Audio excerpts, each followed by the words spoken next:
Preparing to live stream the meeting. Should have been doing this all along.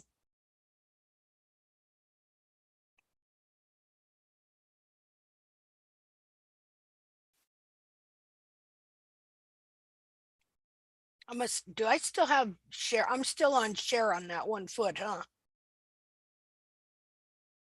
Yes, you are. Okay. Okay, so we're back in the second part of Hoof Chat that may go on for most of the day. I'm telling you, this is why we learn so much. You know, I got criticized for this from some of our ex-members, you know, the ones that wanted to take the money and run, so to speak. Yeah, criticized for having such long, and back then we didn't even have that long of ones. A couple hours. That's nothing. You know, I got criticized for that. Well, how do you think people learn things?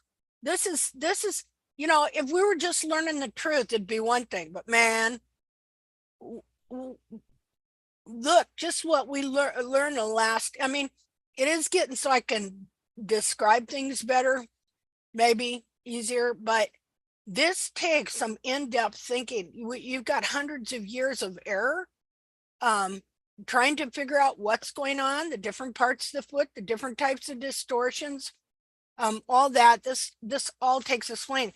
Just working on one horse to explain where that particular horse is at his particular time, all these things. So okay, so now we're gonna do another hoof evaluation on a horse by the name of Red Star, and his owner wishes to remain anonymous because of all the odd people on the internet. So that's totally cool. Totally cool. I don't blame her a bit. Hey, Linda. Yeah. Do you happen to remember Megan Ashley's horse's name? Because I was taking notes and I thought it probably would be better to identify the horse that we're critiquing as opposed to the owner. That'd be good. Yeah. Megan? Yeah. I don't know. What's your horse's name? Sorry, Megan. What's your horse's name? Ellie. E-L-L-I? E-L-L-I-E. Thank you. Okay, and how, and she is she off the track? No, she's unraced and she's 6 years old and 17 hands, if not a bit bigger. I haven't measured her. So she's a thoroughbred? Yeah. Thank you. Wow, 17 hands. That's a big horse. You know? There's one in my neighborhood. It's like you need a step ladder to get on it. I rode a 17-hand thoroughbred in a dressage lesson one time. Collected canter on a 10-meter circle. It was like riding on a merry-go-round. Totally awesome. In a previous lifetime. Okay, so we're gonna look at ma'am, the Antioneete. How do you pronounce your name? Antoinette. Antoinette, you sound like one of our cousins. Oh, okay. Very beautiful voice. Oh, well, thank you. Well, You're you welcome. do have a beautiful voice. Thank you. I don't really think so. When I listen to myself on these recordings, I shudder. Oh, everybody's like that. And until you listen to yourself enough, then you just don't even notice it, you know. But like when you're not used to hearing yourself, it's like, oh my gosh, you know. Okay. So, So anonymous, what form of horse is Red Star? What breed? He is a quarter horse. Okay. how old is he? I had him ever since he was 3 years old, and I was in 4-H, and I think he's about 18 or 20 years old. I really don't know. I have to look at his teeth again. Okay. All right. Sorry, Linda. Thank you. Oh no, that's great. We need to know all that. So we're just going to look at some of Red Star's hooves here. Just a minute here. Am I going the right direction? So this you have mapped kind of map that out. It'd been a while since you trimmed him because you were hurt. Yeah, Yeah, it still bothers me to use my arm, but I'm Uh-huh. able to use it more. Okay, good. Well, one thing I see about him is got interesting feet. His feet grow like my mare Molly's did, straight up. You know, that mare could grow stilts. Well, that looks pretty darn good what you did there. And wow, with the bad arm even. Okay, so everybody Thank you. see I how was trying to get my line straight across. Now, where's my edit? Just wait for a second. I was trying. Go back, Linda. okay.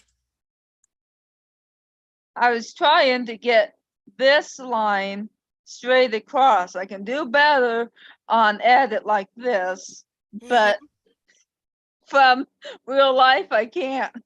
Do you have a protractor? No, I don't, because he stepped on it and broke it, and it just costs too much money to buy another one. Okay, And well, I normally draw straight lines because I uh-huh, am a drawer, uh-huh. and I have to use the wraps, and I couldn't find my wraps to draw my straight lines, so that's why it was crooked. Okay.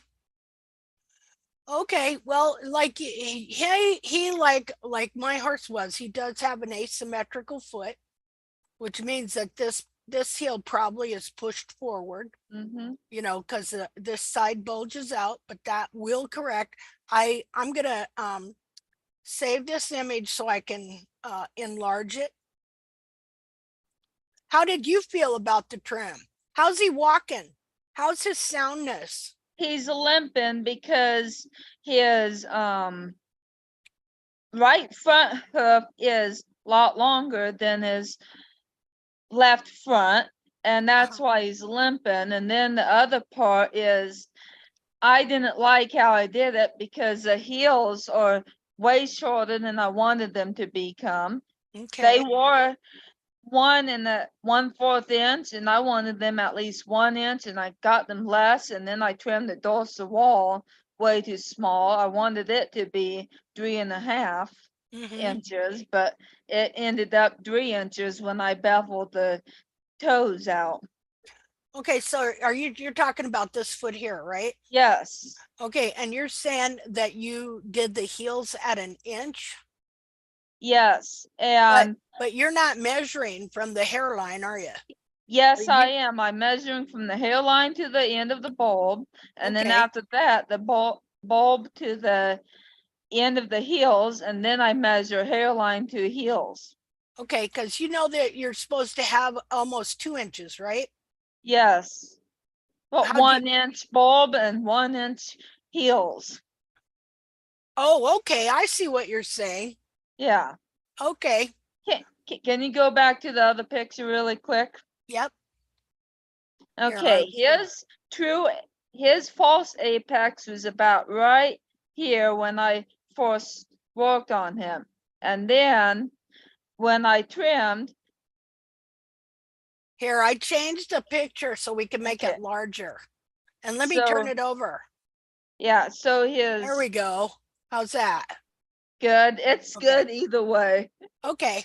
So his false apex was stretched out all the way to here, and it was also twisted like this Okay. rather than where it should be. Let me get them for color really quick. Come on. You just hate that when your computer don't work. Yes. And then when I trimmed it back, his true apex is right here, but actually the true apex is back here, but his foot is just needing to go back where it needs to be rather than what happened. Yeah. And Yeah. that will just take time. Yeah. I know I see he's got pretty contracted heels here Mm-hmm. and stuff. His bulbs are squeezed together.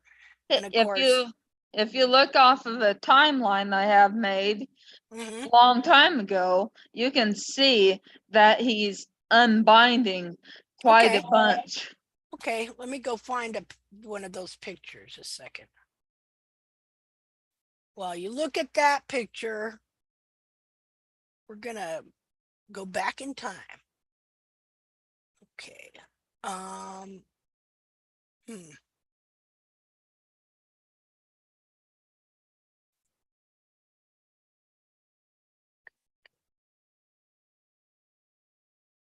I think you sent me 2 sets of the same pictures. Let's see. Yeah, his foot had, and frog and everything had grown a lot.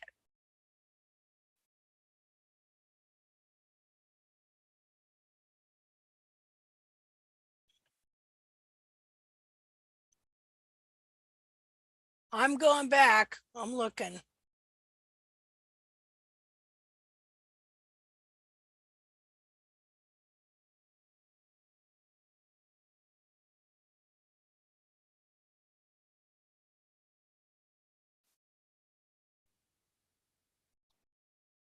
Well, we'll look at this one. Let's see. This is a before trim picture, but this is one I want to look at.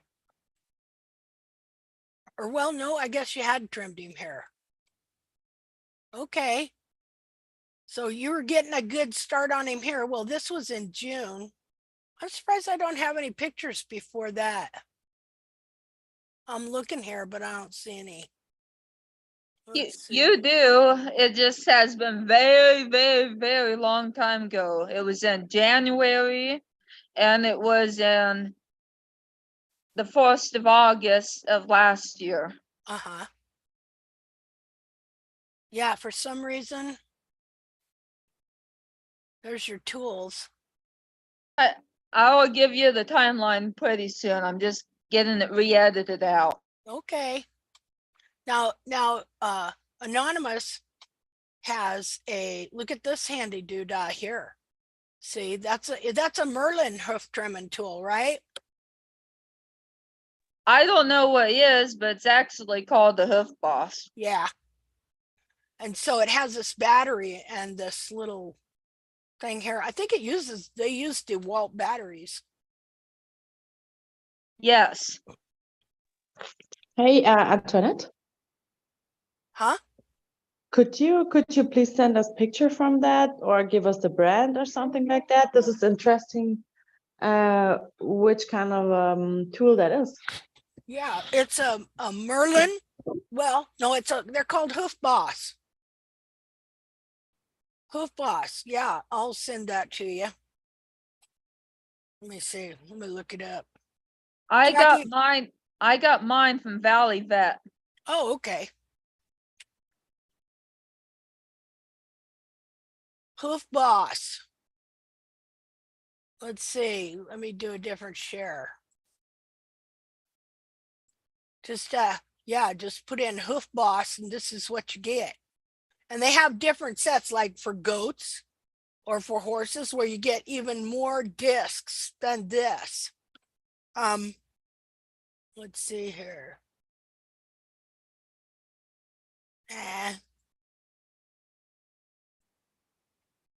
Well, I'll type it in again.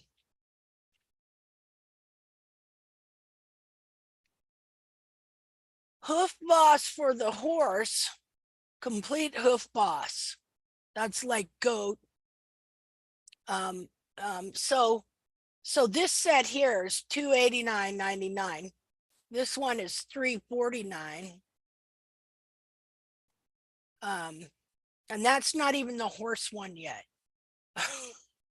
It's got more discs. I mean, these discs actually are very expensive. Now, this disc here, where is it? This little brown one, little sandy disc, which is for doing the fine tuning on like the frog and stuff and the bars. This thing you can get at Amazon. You can get a bunch of them pretty cheap. But if you buy these from them, they want like $9 a piece for them. It's like ridiculous.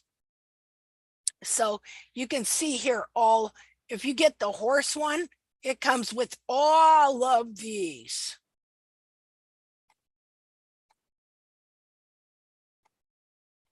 Okay, thank you so much. Thank Oh, you. oh, you're welcome. Yeah, they're pretty cool.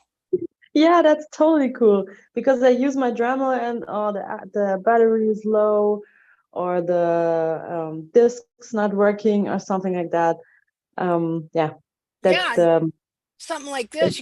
You said, do they have DeWalt tools over there, right? DeWalt. Yeah, we have Yeah. DeWalt. Yeah. Well, Mhm. see, just your regular old DeWalt battery.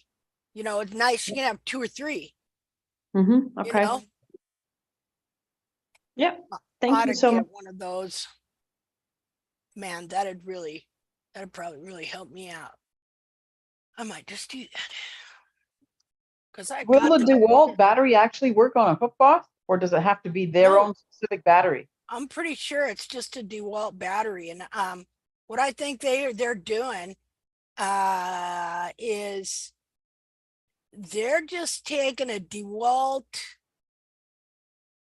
something and making it into the cord thing for that. Whoever figured that out. So I don't know. I have something similar from Works. It's spelled WORX, Uh-huh. and it's the same idea. It's got the battery that's connected to the grinder, but Okay. I find that when you put any kind of pressure at the end, Uh-huh. it shuts down. Yeah, but I'm these not sure if ones, the hook these box don't. does, but Yeah, no, these are for carving wood. Ultimately. yeah, these are wood tools also. Well, but this is like major wood carving, so they don't do that. The Proxon doesn't do that, and these don't do that. I know about the Works one and stuff. And then like those little grinders you see they're advertising, they do the same thing. They stop and they may never start again. I got a Works Dremel. Yeah, and that thing does the same thing. Yeah. There's a timeline for you of the soul. Okay. So, did you send some pictures? Yes. Okay.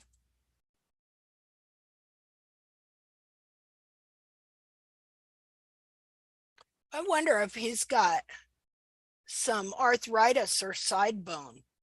Let me tell you why. Failure from last year said that he has side bone and he'll never heal from that. Yeah. All in the front hooves. Yeah. But I know that he will because he had it in 4-H before and he healed out of that when I cleaned the sole and cleaned the frog and kept them trimmed up myself. And I didn't even know fairy walk back then, but I always kept his bars and frog and sole cleaned up. And yeah, but you see this here? Oh wait, let me put it on here.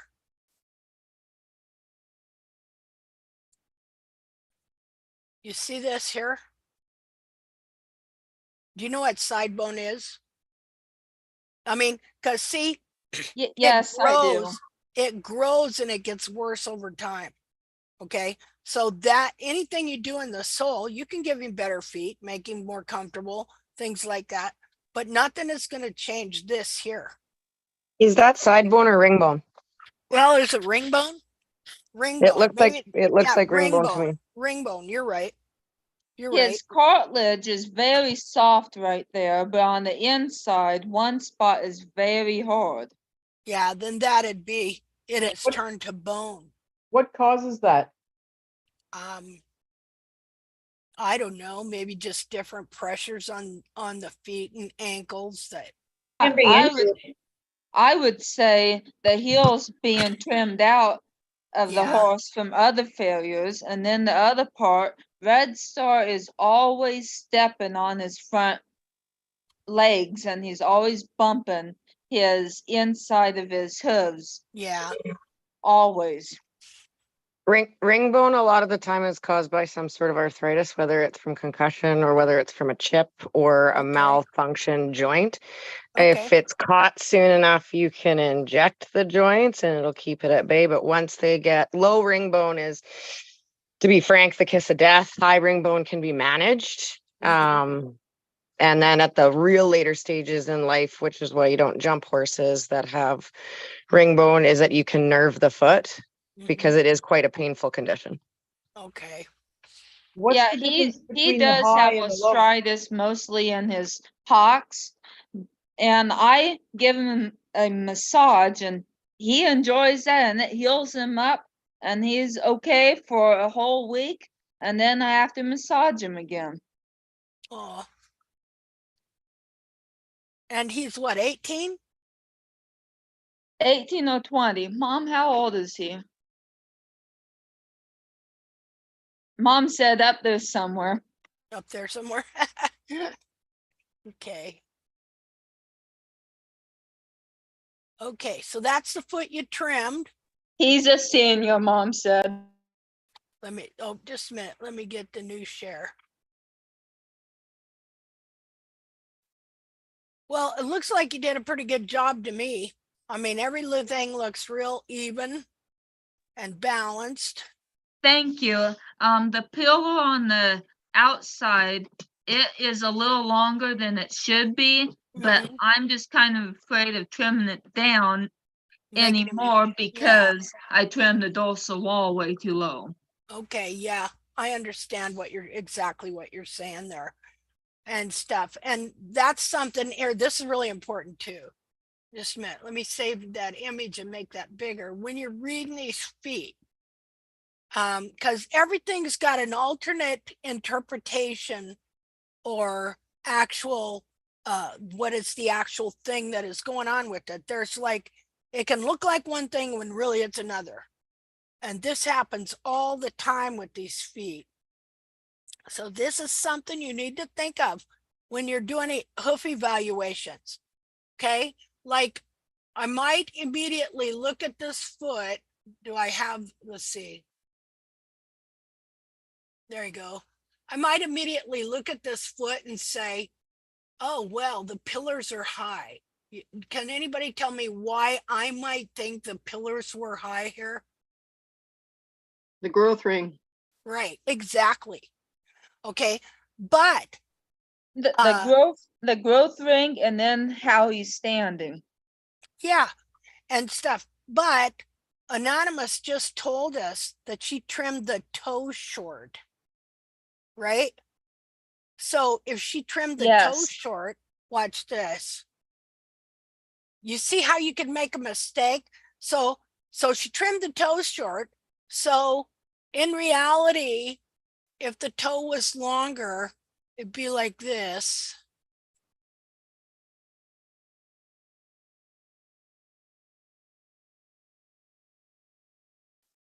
Okay, and so, well, wait a minute, let me redo that.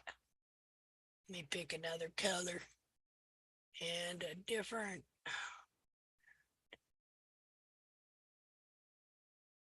Draw. Okay, so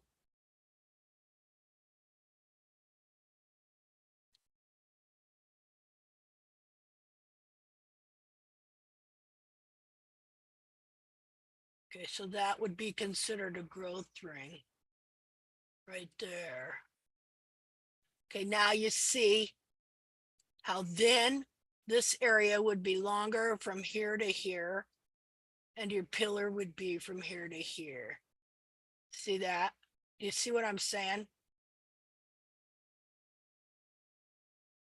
You see how if you trim the toe short, it can make the pillars look long when you're looking at the foot this way, if you're reading the growth rings. But because she trimmed this much off, it changed this part here to all be the same length. See there? Let me do this again. Different color. God, this stuff is so complicated. May I show everybody something really quick? Yeah, go ahead. Well, in January, his bulb fell off, and this is actually part of the bulb that fell off. What of his hoof capsule, and that is how much growth I have now from new growth from way back then when his bulb fell off of his coronary band and his hoof wall. I'm not understanding that. His what fell off? Okay, his bulb fell off of his coronary band, like part of his hoof fell off of the coronary band. Oh, okay. Do you have any pictures of that? Yes, I do. I have to find them again. Okay. Well, that's interesting. So he's got quite a bit of growth there since that happened, and whatever it was sounds horrendous.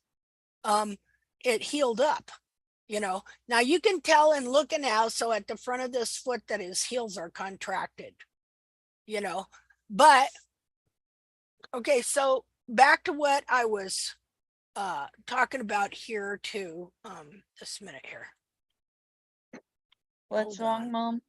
Okay, so this area here, see how long that is? If his toe had not been cut short, the growth rings would look about correct. Do you see what I'm saying, Marilyn? Yes, I do. Okay, so we could look at that then. And also up here, it doesn't look, I mean, well, it's hard to tell from this position, but it doesn't look like that's jammed up that way. But if we just looked at the growth rings here, we would think that. And then you might be tempted to come in here and trim more off the pillars, which would probably really make the horse sore.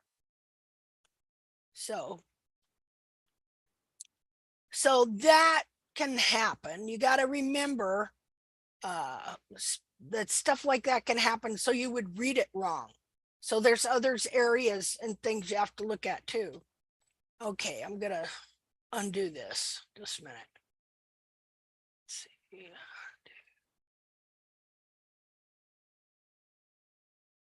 Clear all drawings. There we go. Okay, well, other than the fact that his feet are contracted, and you can really tell it, and he probably does have some, you know, some arthritis and what you said, ring bone, things like that, a little here and there. You did a good job. I think you did a pretty level, even job of the trim. And the sole looks very good. Especially for a girl with a bad arm. How is your arm feeling today, by the way? Are you there? Way much better. Oh, good. Good. Oops, that's mine. Okay, let's go back to the pictures. Oh gosh, where am I now? I'm lost. Just a second.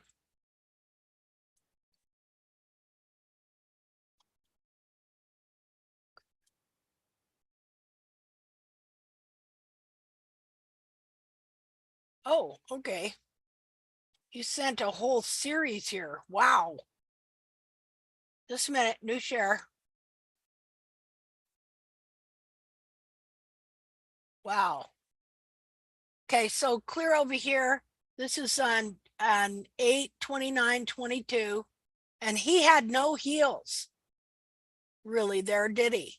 That is when the failure trimmed, and the failure didn't trim the heels and didn't really do a good job. And then after that, I trimmed him, and yeah, he didn't have heels. And I just sent you another picture of where I'm talking about the bulb falling off of the hoof caps. Okay, we will look at that here in just a second. Just a minute. I want a new share because I took a copy of these pictures. Okay, so you see here that and look at a farrier did that. Look at the bars. See, that's just ridiculous, you know. And then that was 8/19/22, and this was the same day, and you cleaned the foot up that much. Wow. Yep. Wow, like why pay the farrier, huh? Yeah, I Okay. guess. Yeah. Okay, and then this is you and the farrier again. This one here. The rest is all me. Rest is all you. Yeah. Okay. But on 8/19, I did not learn any of your methods in the beginning, I learned from the Equine Lameness Prevention Organization. Oh, yeah. Okay. That's Gene Obenek. And then after that, then I learned from you. Okay. So I'm looking here. So when, okay. Yeah, you can see now here on, well, no, on 115. You can see where she was doing that one. Sorry. I just sort of chuckled at that since we had Yeah. that conversation last time. Yeah, you can see where she switched protocols. Yeah. I'm kind of seeing that. Yeah. Well, really interesting, Jackie, or Anonymous. Nobody knows your last name, dear. She's so good at putting pictures together too. Thank you. And actually, I'm putting a mix of trimming methods together because I noticed some of your methods are not 100% correct on Red Star. And then some of the other methods I'm learning from other people, they are a little correct. So I'm doing a mix of methods rather than all one, because that is what's working on Red Star. And with Red Star, I think his pillars would actually be 2 1/4 to 2 1/2 inch back from the dorsal wall. And I think his dorsal wall actually needs to be 4 inches rather than 3.5, because he's a really big boy. How big is he? Mom, do you remember? I'm thinking 15.75 hands high, but I really don't remember. Okay. Yeah.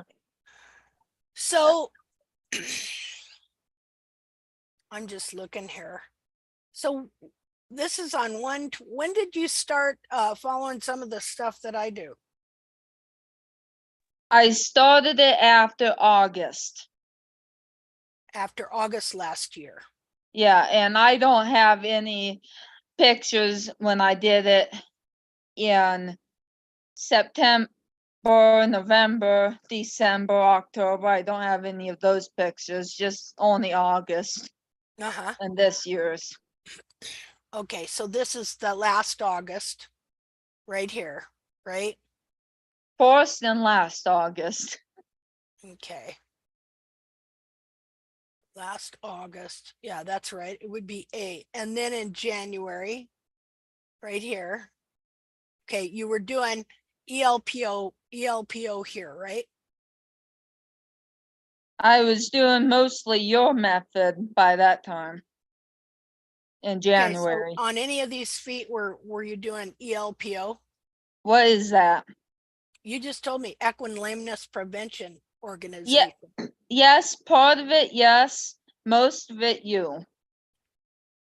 Okay. So but on 8/19, that's when I was doing the equine lameness prevention. Okay, well, I'm looking for 8/19. That's back here. Okay. Yes. Okay, I get it. Okay, so look here, you took the heel right back there to the base of the frog. That's what they teach.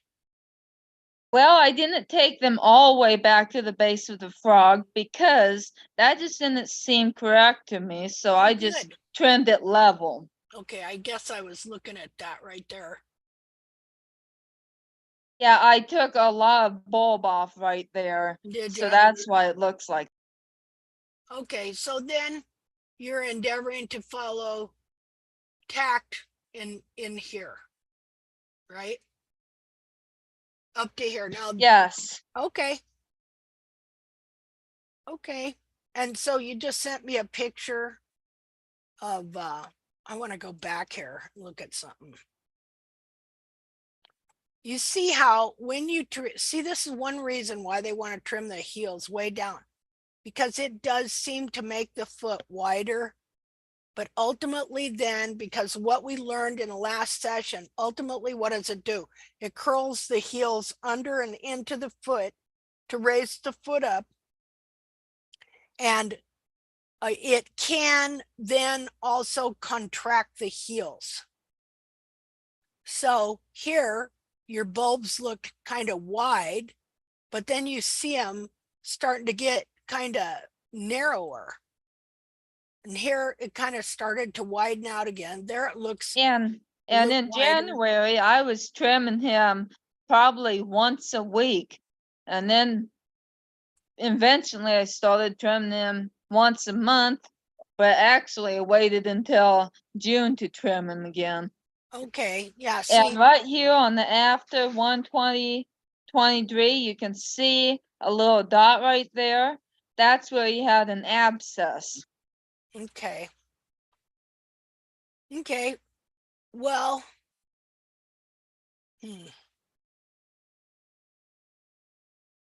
Well, pretty interesting, Jackie. You put all those pictures together. And Thank stuff. you. Um, There are more pictures right here. It's from July, July, but I don't know why it's not showing up for everyone. well, well, I've got it clear over to 6. Well, probably because you have them in a different picture. Let me go. No, I have them in the same timeline and it just says before, during, and after. Okay. Let me go look and see.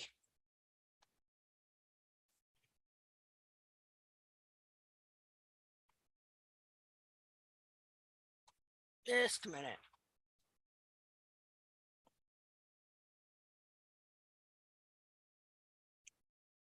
I'm seeing all the pictures. Just a minute. I'm seeing them all here.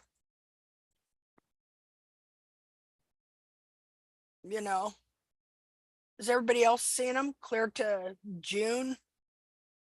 Yes. June 23. So I don't know why you're not seeing them unless you're something with your screen. No, Yeah. I'm not. It's supposed to be before, during, and after the 6 something.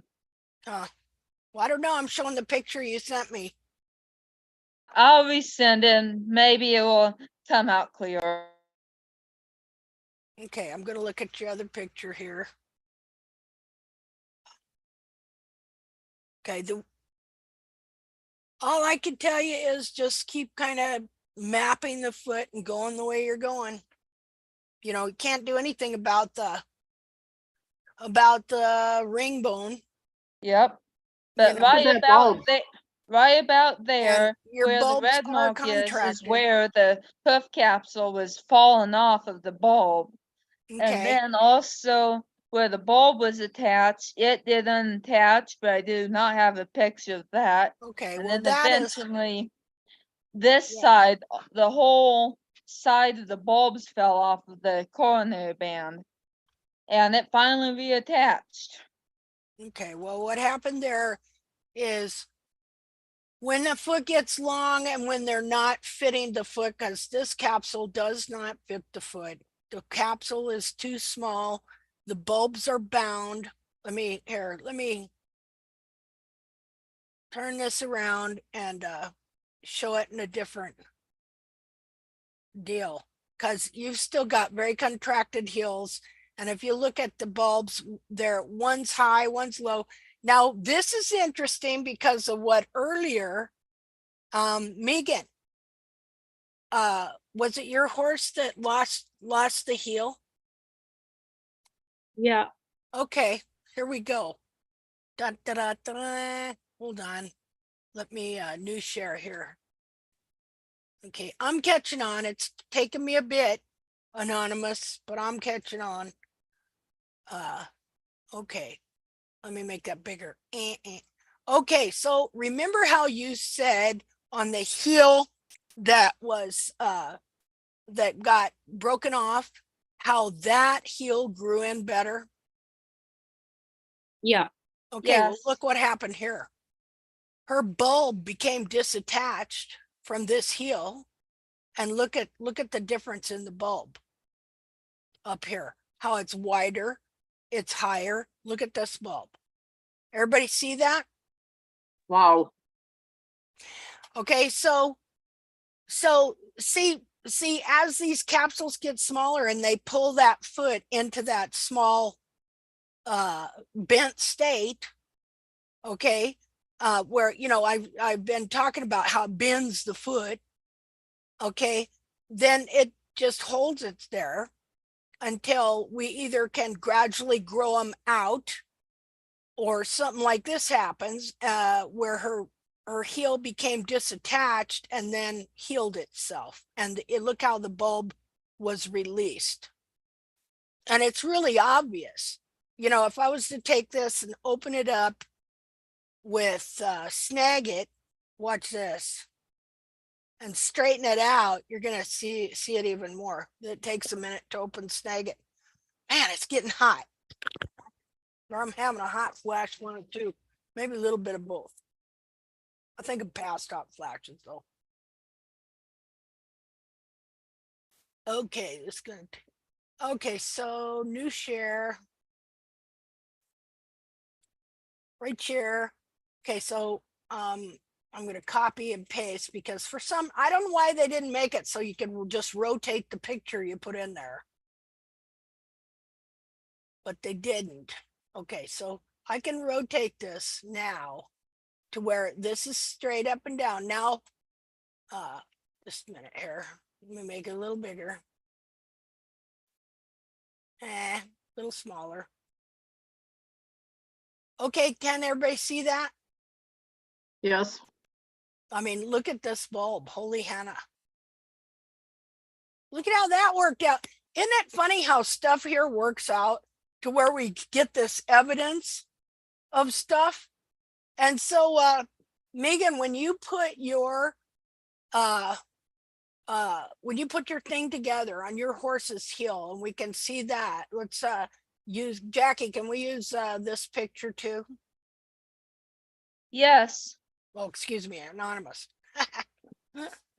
Linda, I have, if anyone's interested, I've just sent you, I found a photo of a similar, pretty much similar angle to anonymous. Okay, picture, well, let's and look it's at that. drastic. The You see, difference in it's so heel, cool. in bulb height. Okay, let's look at it. See, and now isn't this cool? Because see, our hoof chats, as they're called, we are researching and learning in real time. You do realize that, right? See, that's a cool thing, you know? I'm fascinated by the cartilages just underneath her thumb and index finger there. Look how straight they want to be. Yeah, That's amazing. yeah, it is. You know, see, those heels are so independent. Those bulbs and heels on each side, so independent. And even look at the frog here, and then how it sucked down here. Pretty amazing. Huh. That's cool. Okay, I'm gonna go get this other picture, so just a second.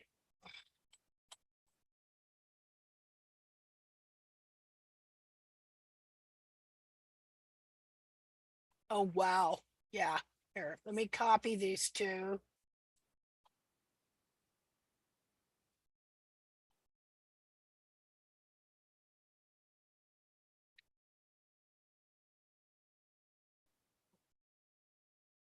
Okay, so show this picture, then I'll take a picture of them together. There we Okay. go. The timeline is sent again. Okay, thank you, dear. Look at that. You're Okay, welcome. so here's Megan's. Look at the similarity in what's going on there. Look at how the bulb, or which, am I looking at it right, or was it this bulb? No, you're looking at it right. It's the left. This one. Okay. Just next to my hand. Yeah, that's the one. You can see the injury where that bar and everything's all a bit gnarly. Yeah. I haven't cleaned it up yet because I couldn't touch it while it was so injured. Okay. But I was just fascinated by the difference in angle, like how that Wow. bar had just popped up. Do you have a picture of this from any time before? Yeah, I've got lots. I'll send those to you. Like before the heel broke off, it'd be Yeah, really yeah. interesting to. It was just an see that. incredibly flat foot with no heels and both bulbs were right Like down. this over here, just Yeah, but flat. less heels. There was nothing. Wow, that is really something. Okay, so I'm gonna get that picture of Jackie's up here. Well, while you're doing that, I want to know how Megan does hooves and has fingernails that look like that. I haven't seen Me them. too. They must be nice. I'm very disciplined with my gloves. Oh, well, okay. So the next time you take pictures, make sure you put your gloves on because that's very intimidating, that beautiful thumb. Oh my gosh, yeah, look at that. What do you call that? A what manicure? A There's French name. A manicure. French French manicure. manicure. Yes, what a beautiful fingernail. Yeah, my nails haven't looked like that in decades. Mine never have. Yeah, me neither. I'm looking at this foot and I'm remembering probably a year and a half, maybe 2 years ago, Dolly had a similar situation on her right front, I think. I'm going to have to go back and look at the pictures because it looked like the bulb was coming loose and I just kept trimming, didn't think anything of it. Nah, I'm going to have to look and see if I can find it Okay. later. Okay, I'm trying to get these two pictures up here so I can take a picture of them so we can look at them side by side. Okay, it's on the same side too. I don't know what that means. Okay, I'm gonna take a picture. Is it the same foot? Huh? Like, are they both like a hind, like a right hind or a left Mine hind? is Or... the left front. Okay, Yeah, no, what's Ellie's is a hind foot. okay, so okay. On the left side? Is it so left front and was it a right or left hind, Megan?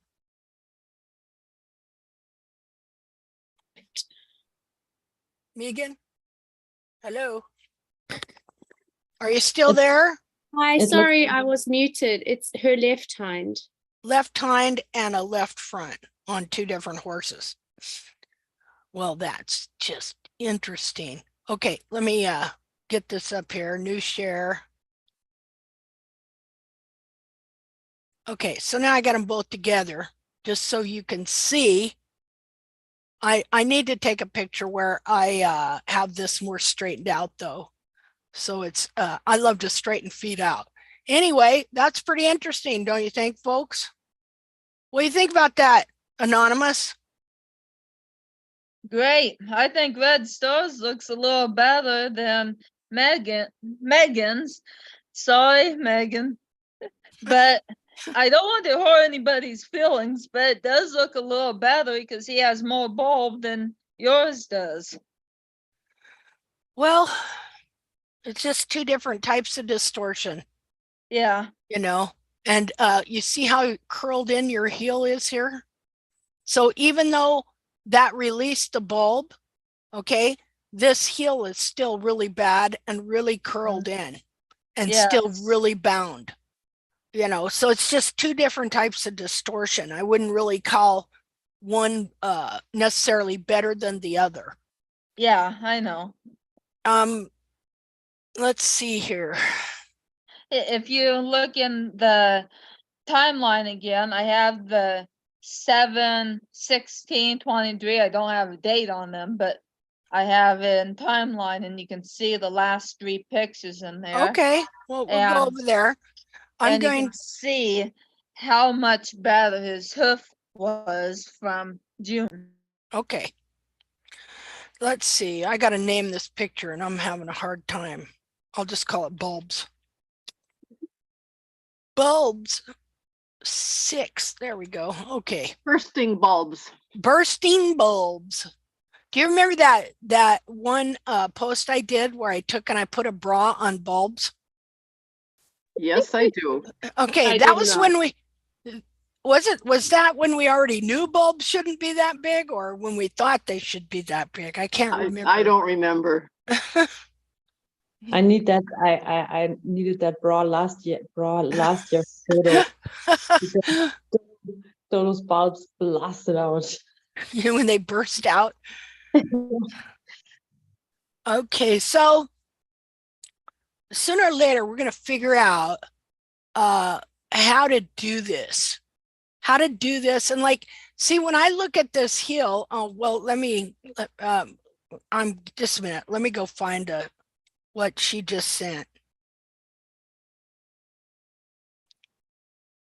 Okay, I see, I guess. Let's see. Share. Da, da, da, da. Okay, gonna be a second because I lost the control board.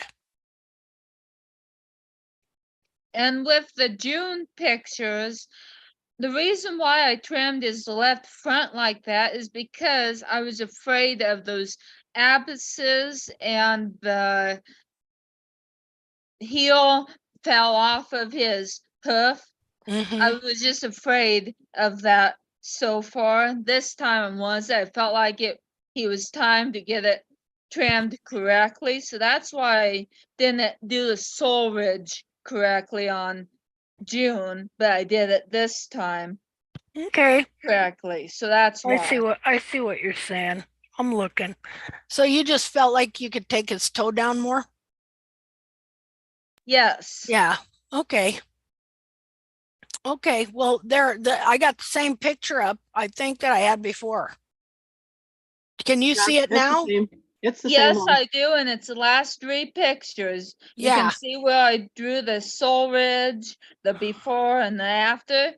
Those are the ones that I gave you before, but single. But now this is a timeline, and now you can see the difference from very beginning, from in the middle, and from now. Okay. Yeah. It is pretty interesting here. It's interesting how square your foot was looking over here. See, it's just interesting looking at a bunch. Now, see, I'm just wondering, his heels were very curled in. And I think they're less curled in where you're at now than they were back over in here. Yes, See? they are. And actually, that copper sulfate, I used to soak him in that about once a week. But Uh-huh. lately, ever since my arm got injured, I haven't been soaking them for quite a long time. But that's what has helped with the heels to quit curling in and has helped his bulbs to widen up. Because it's keeping the frog from.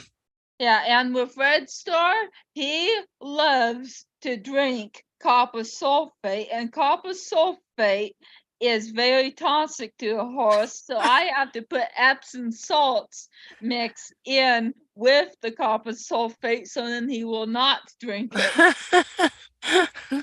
He wants to drink the soaking water, huh?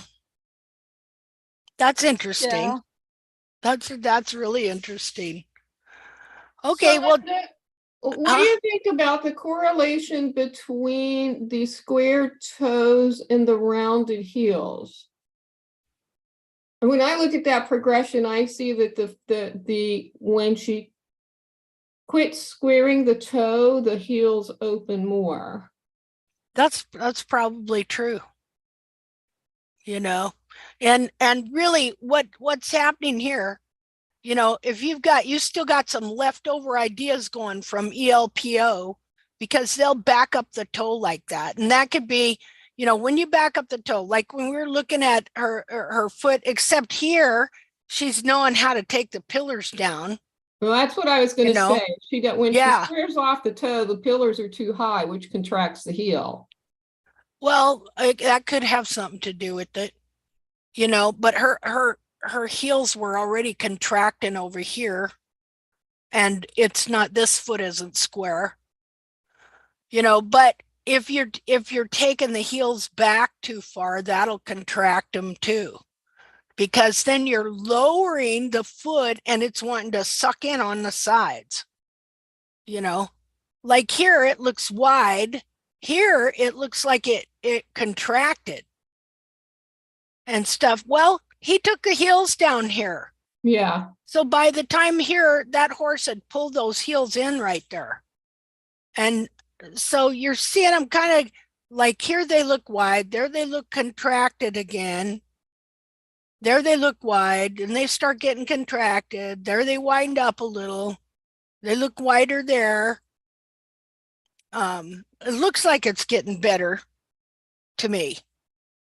And You know. this time, instead of beveling the toe at 45-degree angle from what I learned from you and Equine Lameness Prevention Organization, I beveled it at a 30-degree angle for July. Okay. See, I don't teach people to bevel anything at any angle, because I don't know what angle it is. Just you with your arm pushing down in that direction. So if it's Yeah. 35 or 30 or, you know, whatever it is, just so you're getting the leverage off the toe and you're not making a Mustang roll. You know what I mean? I So want a Mustang roll out of him, but I don't want it so obvious that it hurts him. yeah, well, what is a Mustang roll? It's just where when they walk, their foot goes up and down, kind of curves, and not just be flat all the time. Okay, well, then your idea of what a Mustang roll is would be different than my idea. What's your ideal? My idea is what they do in barefoot trimming, which is a Mustang roll, which is where they over bevel the whole perimeter of the foot to make it look like one dead wild horse that wore its heels out. That is their. You always say that, and I just don't understand that. And Okay, I don't I'm have gonna that show image you. stuck in my mind. I Okay, so don't. I'm going to show you so you know what a Mustang roll really is, okay? So that then you can figure out if you need to use a definition, like you use a different kind of bevel or you round it out or something like that, okay? So I'm going to show you what they call a Mustang roll, okay? So let me go find a picture here. See, because it's really important that we define our language so that when we're talking about the same thing, you know, so that when me and you talk about a Mustang roll, because this is a big concept in barefoot trimming, right? And tacked is not barefoot trimming. And so this is a big concept in barefoot trimming, and it's something that I absolutely do not believe in. And I absolutely have a whole different idea of what you might call a true Mustang roll, if there is such thing, than what the natural hoof care based on one dead wild horse that wore its heels out would think. Okay, so let me go find a picture here, just a minute. And I want to explain what they say a Mustang roll is and how they apply it. And then I want to show you what a real Mustang foot looks like and how this is something they forge into their feet. It's not something that we can carve in the foot. So let me go find a picture, just a minute here. So anytime we're talking, we got to know we're on the same page as far as definition. We don't have to be on the same page to belief, okay? But when we talk about those beliefs, we have to be on the same, we have to have the same definition of it to know what it is, especially when it's something that somebody else invented and they have a specific idea as to what it is. Then we want to know exactly what that is. So hold on here. Okay. Go here to the wild pony pictures. Wild pony pictures. Okay. Let's see. Do.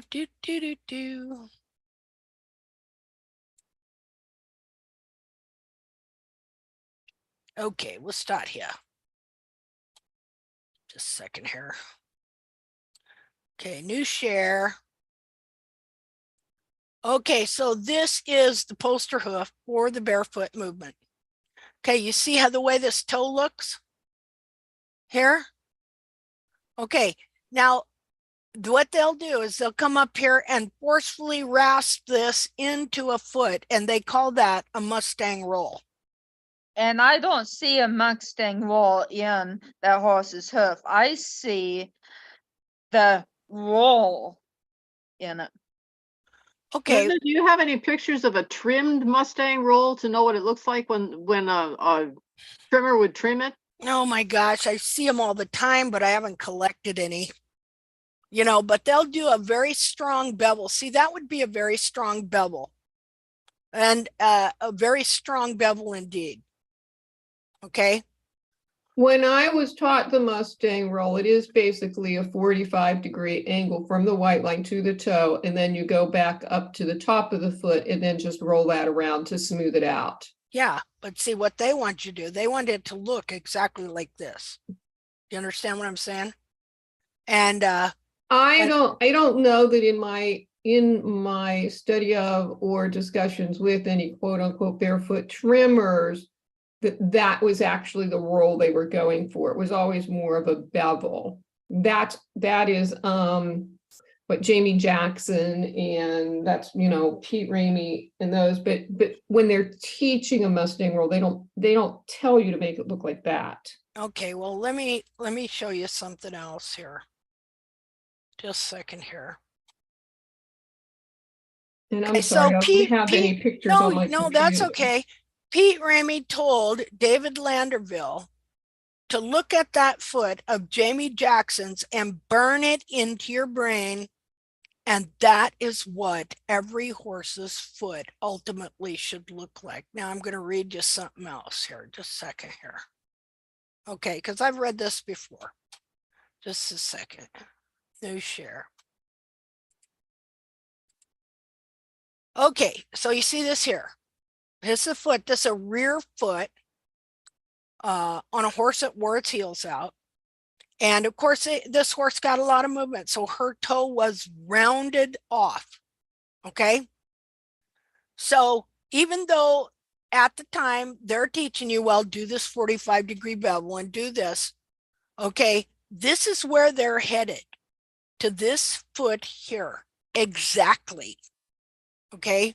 And that means like maybe you didn't over round the toe off, but I will be looking and collect some. Well, heck, let's hold on a second. Let me see here.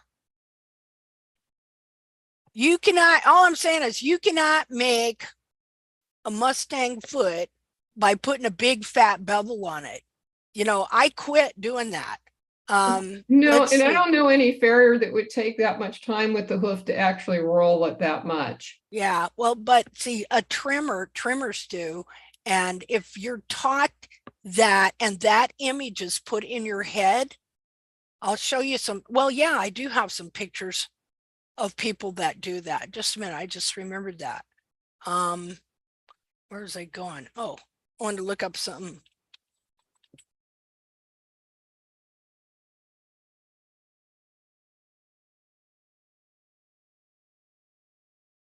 Okay, here we go. Okay, all I did was type in Mustang roll. Okay, and so look here. Just a minute. New share.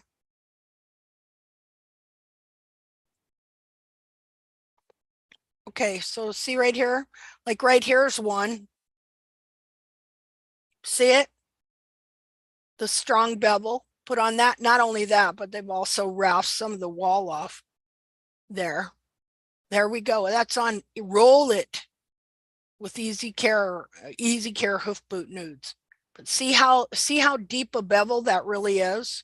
Yes, that is very deep. I have no experience with I've not seen a horse with a hoof rolled like that. So it's obviously a very experiential thing again. Yeah, I it is. stand corrected. Oh, that's okay. That's okay. See, I spent a lot of time trying to figure out exactly what was being taught because my horse was lame, all right, and he shouldn't have been. He should have had Mustang feet, you know what I'm saying? And he didn't. You know, the claims do not match up to the reality of what really happens to these horses. Because when you do a bevel this deep, okay, that wall grows down, meets the sole, connects to the sole, and for about an inch, then they grow to the ground together if everything's right.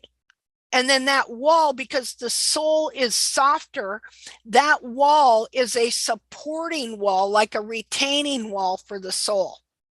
And so then when you go rasping it off like this and calling it a Mustang roll, because you're trying to carve it into that foot, because you've been taught that, okay, then that weakens that connection, that weakens that retaining wall to the sole. And these horses, when they do this, get sore all the time, and they will make excuses all over the place for it. You know, so there's another one. That's another one there. Linda, I yeah, just sent you Linda. another picture that kind of shows you what I did in January of this year. I beveled his hoof way too much, and that's what I call a roll or a bevel. I don't call it a Mustang roll. Okay, but you need to So- call it. Okay, you need to name your things. It doesn't matter what you call it. Okay. Okay, you need to change your understanding and call things by what they really are. You did not coin the word Mustang roll. Okay. Yes, I know. Okay, so that means, well, a Mustang roll to me, well, and I'm not trying to be, I'm just saying that you have to get your definitions right. Okay, so what you're doing, if you over beveled it, that would be closer to what a Mustang roll is to the people who invented it. Do you understand what I'm saying? So I'll look at that picture. Yes, I Okay, do. so Hey, Linda, before you close that picture, so that where your cursor is, go to that second picture from the bottom right corner. Not that one. So look at that's very interesting to me, because I'm wondering if that's like the first natural trim on that horse, because the cartilages haven't rolled under yet. yeah, probably is. That's interesting. Yeah, poor horse. Yeah. Poor horse, right? I'm Linda. so happy that I disagreed with you on what Mustang roll was, It's because all now right. I see all these pictures. It's all right. You know what? We can disagree. No, I don't You disagree know? at all. I think it's very important what you're saying is that, when we're talking about a Mustang roll, to have in our head what that is. Same with Yeah. like the 4-point trim and that kind of thing. I think it's very Exactly. good for us to clarify those things. Exactly. Now I can show you what, if you want to call something a true Mustang roll, what it is and how it's different.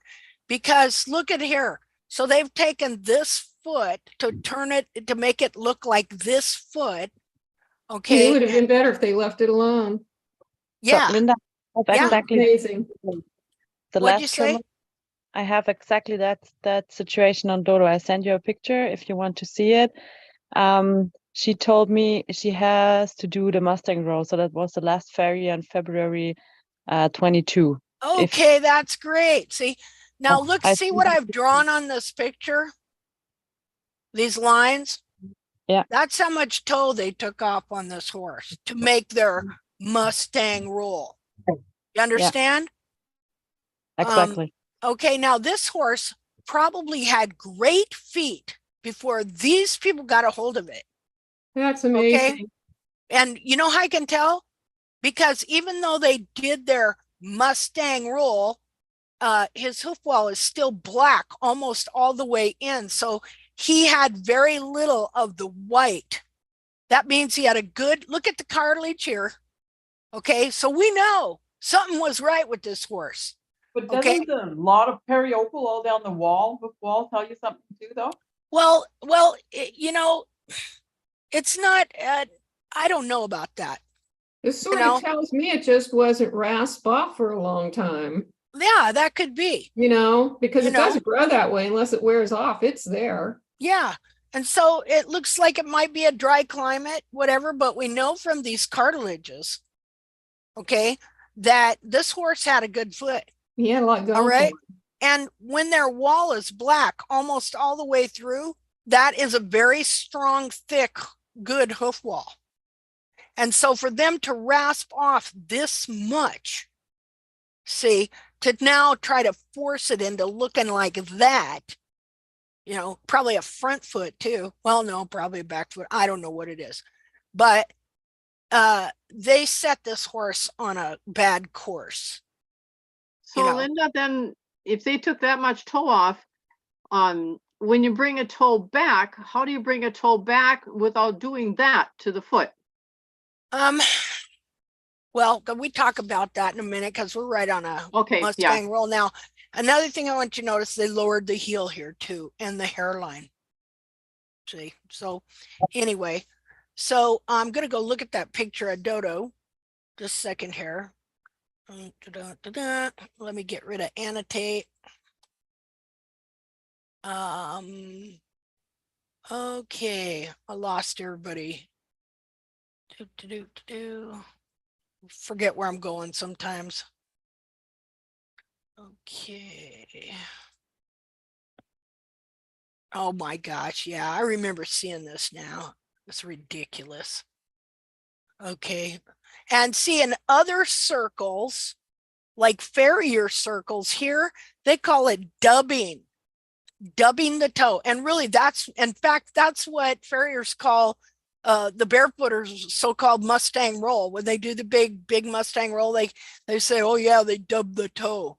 And let's see. Let me do a new share. Okay, there you go. See? Now, what did that farrier say? Well, she said, I have to do the Mustang roll because of the rolling point from the toe. And I said, okay, but the toe is very short and the hoof capsule is very small. And she said to me, I have to let her do her job. And I said, okay, that's the last time you go Yeah. out of the stable. Yeah. And that's the reason why I looking after tact and I find the tact. Okay. Yeah. Yeah, poor Dodo. Well, I'm so glad you wound up here because you're just wonderful. I'm glad for all of you. Me too. So, And okay. also, Sorry, he was- Simone, I just want to ask you if that, you know, the photos you shared with us a few hoof chats ago where Dodo's foot was so, yeah, it just looked so inflamed and he had that really excessively long toe. Was that after this or before this? so this is the first picture of my journey from this is way on the beginning. And all the pictures you saw the last time it's the during so it's during. We are not ready right now, so we are also on our travel. But yeah, See, still the bulbs on him burst out the back. yeah. And so what you're seeing in her horse is not what it should be, but her trying to restore the capsule to the foot that burst out due to the reins and stuff like that, because these feet are bound. And so the bursting out was after this woman did this to your horse's foot? no, it was after that. It was in May. It was in May 22. Yeah. The first burst. Yeah, that's what I'm saying. Yeah. It was after this. Yeah. Yeah. I'm sorry. Yeah, I misunderstood your question. I'm sorry. Yeah, after that. Sure. You know, and when that happens, your toe shoots forward. Like on my pony, okay, when I went through this one stage of trying to unbind her foot, and the toe literally shot forward. You know why? Because the toe has been bound and pushed back. And so when the bulbs release, then it flattens out the foot and the toe shoots forward. Do you understand kind of what I'm saying? Like his foot, here, let me go here again. Okay, new share. Okay, I got that. So his foot, see how this is poking out right here?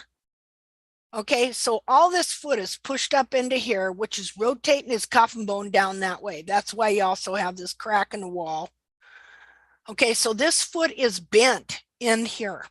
The front of the foot is bent back because remember, it not only can be compressed and bent forward this way, but then because they start thinking, well, the toe could be normal, but they think it's long because the back of the foot has gotten shorter. And so then they think, well, the toe is long, it needs to be broke back.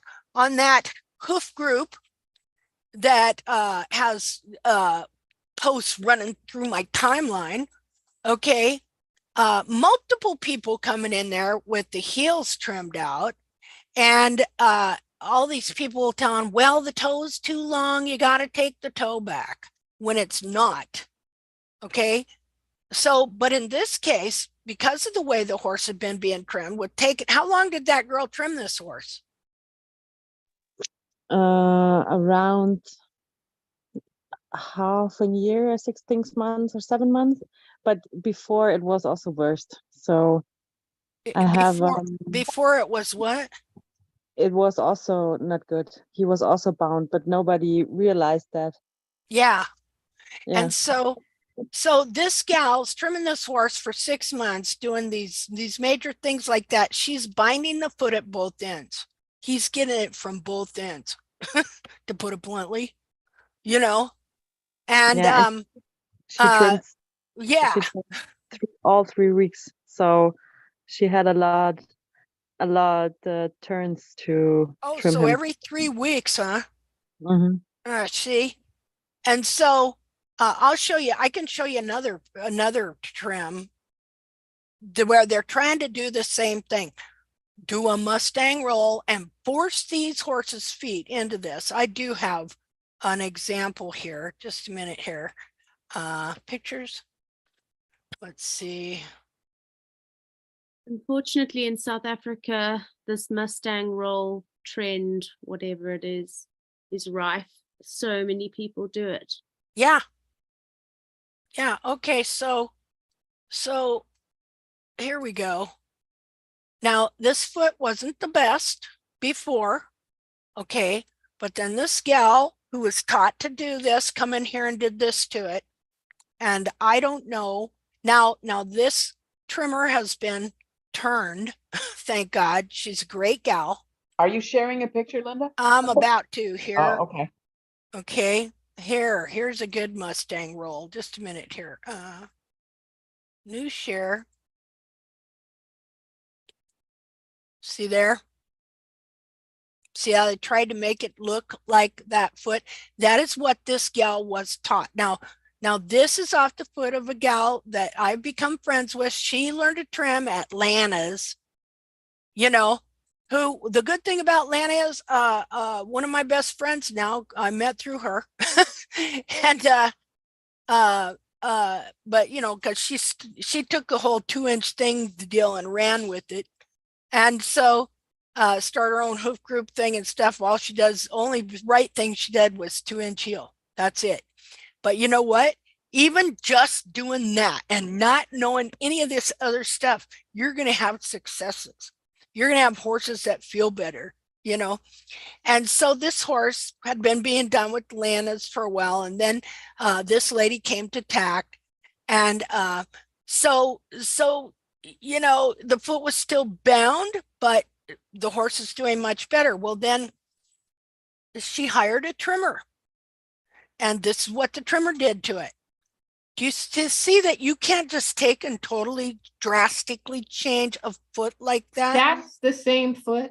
Oh Yes. my word. Yes, in one trim. No way. Yeah. Oh my word. The poor horse. Yeah. That looks butchered. Yeah, it was.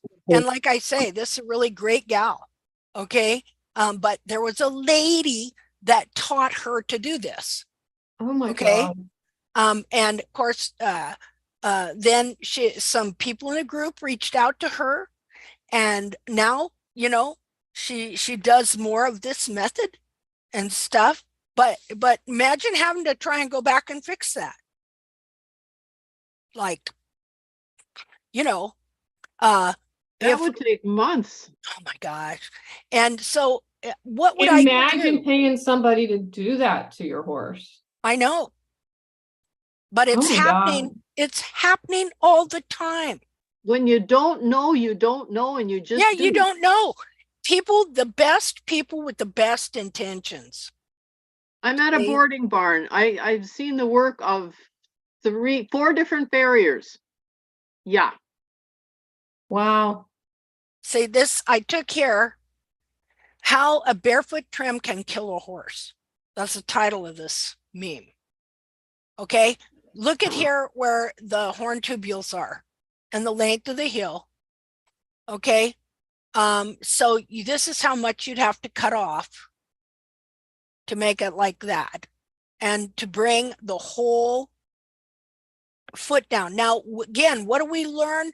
Where does this foot want to be? Even if this foot here is contracted and the bulbs are up here, that's where it wants to be, right? So then you go changing all the angles of the horn tubules. You've created a situation where this horse literally wants to walk out of the capsule.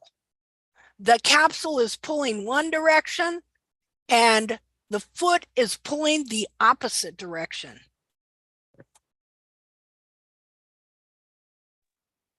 Now, I missed it. You said there was one good thing about Lana. I was on a call. Oh, I'm sorry. Just that I met my best friend through her. Yeah. Somebody that I became besties with. Yeah, we've all gone down that rabbit hole. Okay. That's the one good thing about her. Okay. Yeah. Okay. I'm sorry for her, because she's an awful mean, nasty person. But hey, another good thing about her, even though it's a big fat lie, is she is so good at promoting herself. Have you noticed that? I wish I would have been that good. Yeah. She's in the beginning. She has, but then she turns on you and then tells you she's rude and nasty, and yeah, she didn't want to poke this bear. Yeah. I don't waste my time with the rest of I look at this stuff and I follow this tact stuff and I ignore the rest of it.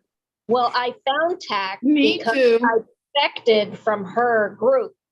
Same with Dodie Tolbert. Yeah. She used to be in that group too. Yeah. Well, that's who that's who this horse is Dodie's horse. Oh, yeah. See? Oh. And Yeah. she's had her in cast now for a while, and she's getting help and stuff like that. And like I said, the gal is a wonderful gal, and stuff. And she was flipped, and stuff. And so all that's good, but yeah, here's a Mustang roll, folks. This is what we do right here. This is a Mustang roll, which is a phony bevel. Everything that was done to this foot was for the exact reason I am going to show you here. Just a minute here. Let me close out some of these. God, I got buku dinero pictures open. Just a second here. Let me close some of these. Okay, keep that thought. Hold on to it. Don't let it go. Wait a minute. Okay, let's close that out. Let's close that out. Let's just go ahead and close that out. Let's close that, and let's close that. And now I can't find anything. There we go. Okay. Okay. Okay, where are you? Now we're going to go back to here. Hold the thought about the Mustang roll. Okay. So now now that we've seen this, okay, we're going to, because see, they're trying to form the foot into looking like this foot. Do you understand how that foot we just looked at Maybe I still got it on here. Do you understand? You see how that is? Oh, wait a minute. New share. There we go. Okay. You see this? Okay. They do this. She may not have known this because she was taught this from somebody else that learned this barefoot method about and had that image put in her head. Okay. And so she learned it from somebody else. She didn't learn it from, this Jackson's Clinic or nothing like that. All right. But see, and it could be that the person she learned it from even had a more exaggerated view or misunderstanding than even he had. You understand?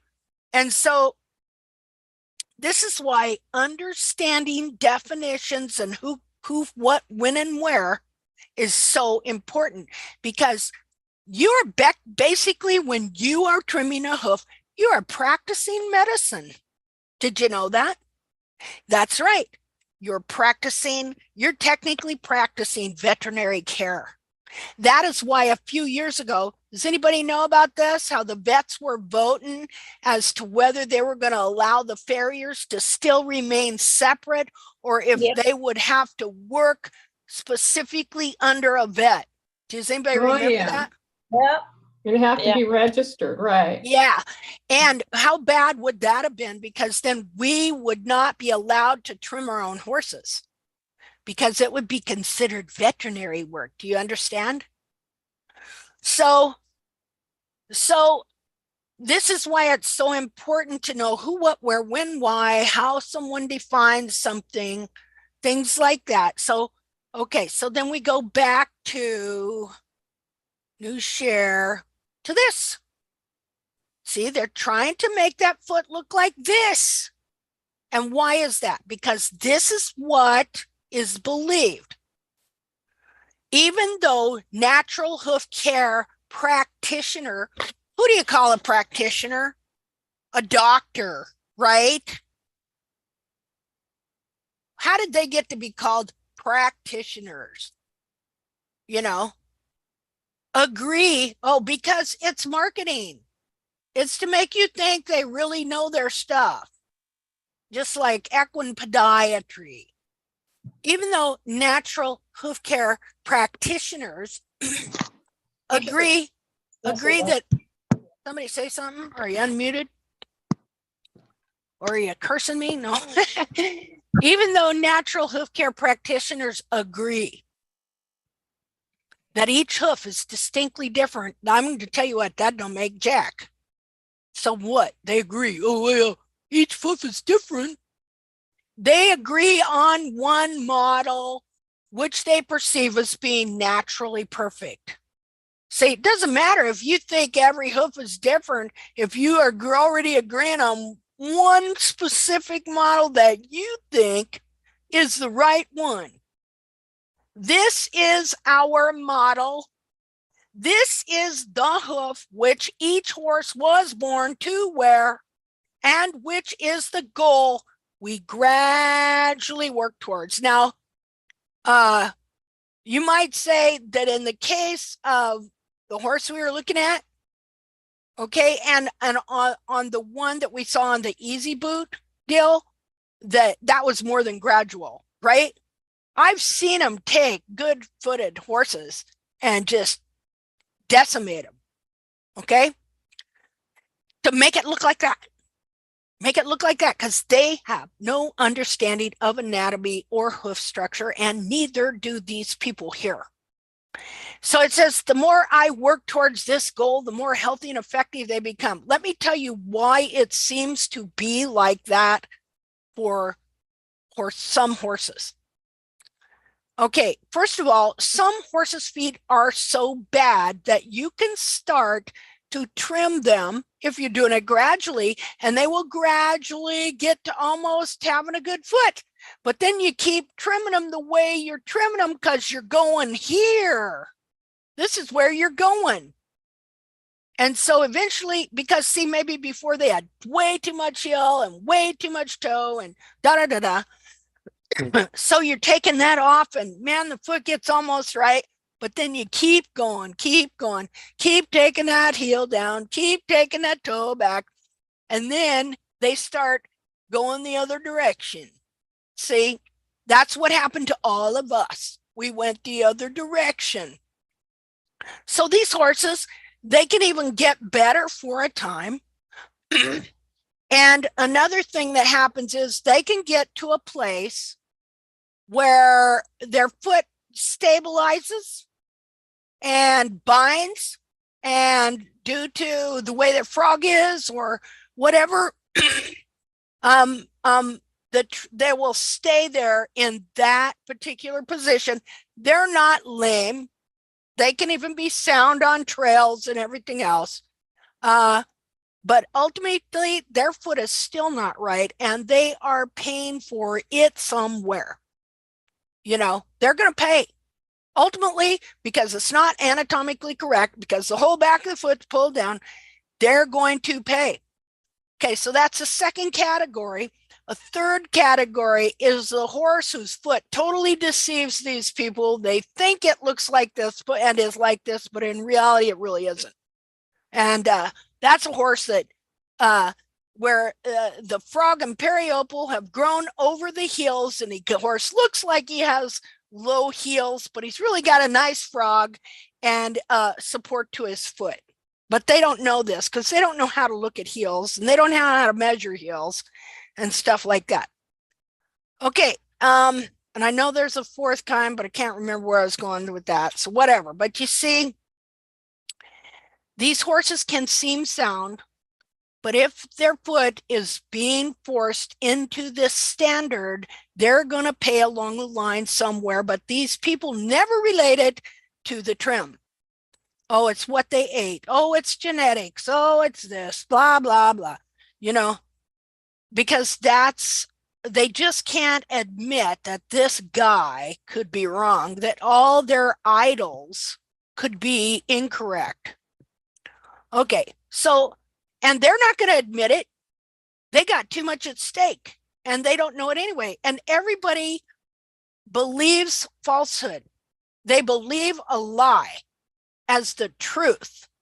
Okay. And so since they believe a lie is the truth, if something goes wrong with the horse, then it's got to be somebody else's fault, something else's fault. They will never, ever go back and revisit their conclusions. You know, just like, what have we done during this hoof chat? I have revisited conclusions, right? At the time when I trimmed like when I showed you those pictures where the cartilage expanded, right? Okay, so, but I said I could do that because the elevation of my hairline was up there, and so the foot was not going to pull the heels in. But if you have the heels trimmed out and you do that, it's just going to suck those heels right in. I had to revisit conclusions I made, and the decisions I made and the things I did had an effect on someone, had an effect on Mamie Mann's horse, and she didn't need that, you know? But I'm sorry, I did not know that at the time. And if I were today to look at Mamie Mann's horse, okay, and say, hey, you probably shouldn't take that periopal off there because your heels are not elevated enough. Okay, then we'd be dealing with a different situation. Right now, she's getting some DIM, and she is going to work on decontracting the heels so the frog can grow in. See? So I, not knowing that, okay, then somebody follows me and doing what I do, and I say, oh yeah, do this. Well, yeah, the foot was different. The foot was different. But all fruit are the same in that foot is going to respond in the same way. The heels are going to curl in. See? Why can't you revisit, you know, your conclusions instead Linda, of... that's one of the things I admire about you, is the fact that you are willing to say, I was wrong about that, and this is the way I believe it to be. Yeah, and there were consequences. Very few people are willing to do that. And they should be able to, because nobody cares if you make, everybody knows that people make mistakes, you know. I'll show you something after this where they used to sue smiths if they screwed their horses up. That I just found this the other day. Okay, so from this natural hoof, perfectly adapted to the rough living conditions in deserts. Remember, we will make this model to be the industry standard. From this natural hoof, perfectly adapted to rough living conditions in deserts, dry valleys, and mountains of the Great Basin, should be derived the knowledge of how a hoof is built and functions, and thus what the natural trim should look like.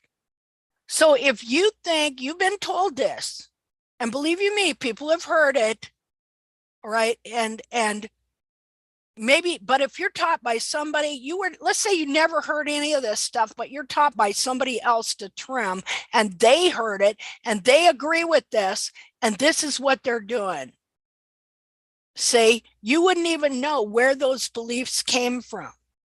See, and you're told this, that obviously if you carve a foot into this, whether it's gradual or just in one fair swoop and stuff, then because you believe that this is the natural hoof, that it should be perfectly adapted to rough living conditions, blah, blah, blah, and then the horse goes lame, well, how could it be how you trimmed him? It must be something else. What have you been feeding him? It's the diet. Boy, they're big on diet, because they can't see that this is all a bunch of baloney. All right, so it says the concept of hoof mechanism and the blood circulation and a ground parallel coffin bone. Coffin bones are not ground parallel unless you trim the heels out and crush the cartilage in the physical internal heel. Yeah, don't tell me about blood circulation. See, it's all a bunch of crap. Natural hoof care essentially functions as a criteria against any kind of horseshoeing and the so-called pasture trim. Marjorie Smith, that's the hoof guided method. Now, later in her life, okay, she saw that, I think we're trimming the heels out of these horses too much, so good for her.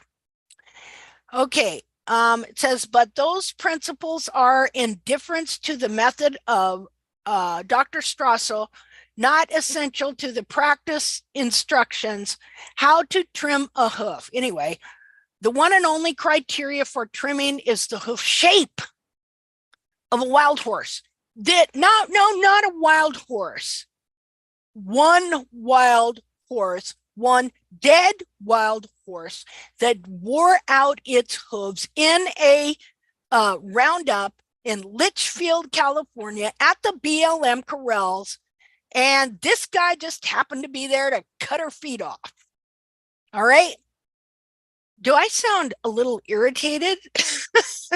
Sorry. I am a little adamant about it. I am a little adamant about this. It changed my whole life. You think I want to be here? Do you think I could be doing something fun? Like riding my horse, okay, or doing something else in life? No. See, this happened. Okay, so anyway, the one and only criteria for trimming is the hoof shape of a wild horse, of one dead wild horse that wore its heels out. The correct look, or more precisely, the structure of a naturally formed hoof, is the direct result of the wild horse model. Natural hoof care. That is hijacked. That term is hijacked because this is not natural. It is not hoof care. It is hoof destruction. Practitioners, you're not practitioners. your trimmers simulate the wear on a wild hoof. Okay, so if I simulate the wear on this hoof and this image is put in my mind, we all know that you can trim a hoof pretty much into this. We've been seeing it. All right. Natural hoof care practitioners simulate the wear on a wild hoof, which in return stimulates the natural growing patterns. Oh, bull. These patterns create the naturally shaped hoof, which is never forced upon the horse. Really? Yes, it is. You're taking the heels down in a certain way to force the foot to look like this. It's the look, the look, the look. They always should look like, okay? What the natural trim should look like. Okay. Okay. Natural hoof care practitioners simulate the wear on a wild hoof, which in return stimulates the natural growing patterns of the hoof. These patterns create the naturally shaped hoof. Again, this is what they think is a naturally shaped hoof. So this is what they're going to trim it into, which is never forced upon the horse because it is developed in accordance with the individual appearance and disposition. Oh, bull. You know, they're constantly whittling on this thing. How do I know that? Because I did it. I did these trims. I did this trim to my horse for 10 years. And this is exactly what I was trying to get, even though at the time I had seen these other pictures I've been showing you. Like, you know, where I showed you that foot, that one dissected foot sitting in part of the capsule there. I'd seen that picture. But because this foot is the poster child, all right, this is always what I was trying to get on my horse. And my horse did not want to have a foot like that because every time I got that hairline down, his foot would raise back up. Well, now we know why, don't we? You know, we know why his foot raised back up because he was pulling the sidewall around behind him and because his foot's not supposed to be down like that. Just because this one particular horse wore its back foot like this, say, okay, he says, the naturally shaped hoof, which is never forced upon the horse because it is developed in accordance with the individual appearance and disposition. Interview with Jamie Jackson. Natural hoof care practitioners. Let's see, I'm probably going to tick somebody off here, you know, that likes to call themselves a natural hoof care practitioner. Well, sorry. Find a different name. You're not a doctor. Okay, natural hoof care or a lawyer, natural hoof care practitioner's job. So it is the natural hoof care practitioner's job to find what keeps the domestic hoof from becoming a successful hoof like the wild mount. Do you see how full of crap this is? Okay, so you're taught this. Well, find out what's on this foot that's keeping, what's on that horse's foot you're trimming that's keeping it from looking like this one. Well, gee, look at those heels. Oh, that toe. See? Now I blame this guy here, all right? Furthermore, it is the goal to imitate the abrasion of the rough substrate and thus produce a high performance barefoot on a domestic horse. We know that this don't work. Who can tell me that this works? I think that's why we're all here. Yeah. This says quoted after the guiding principles of the American full of crap, whatever.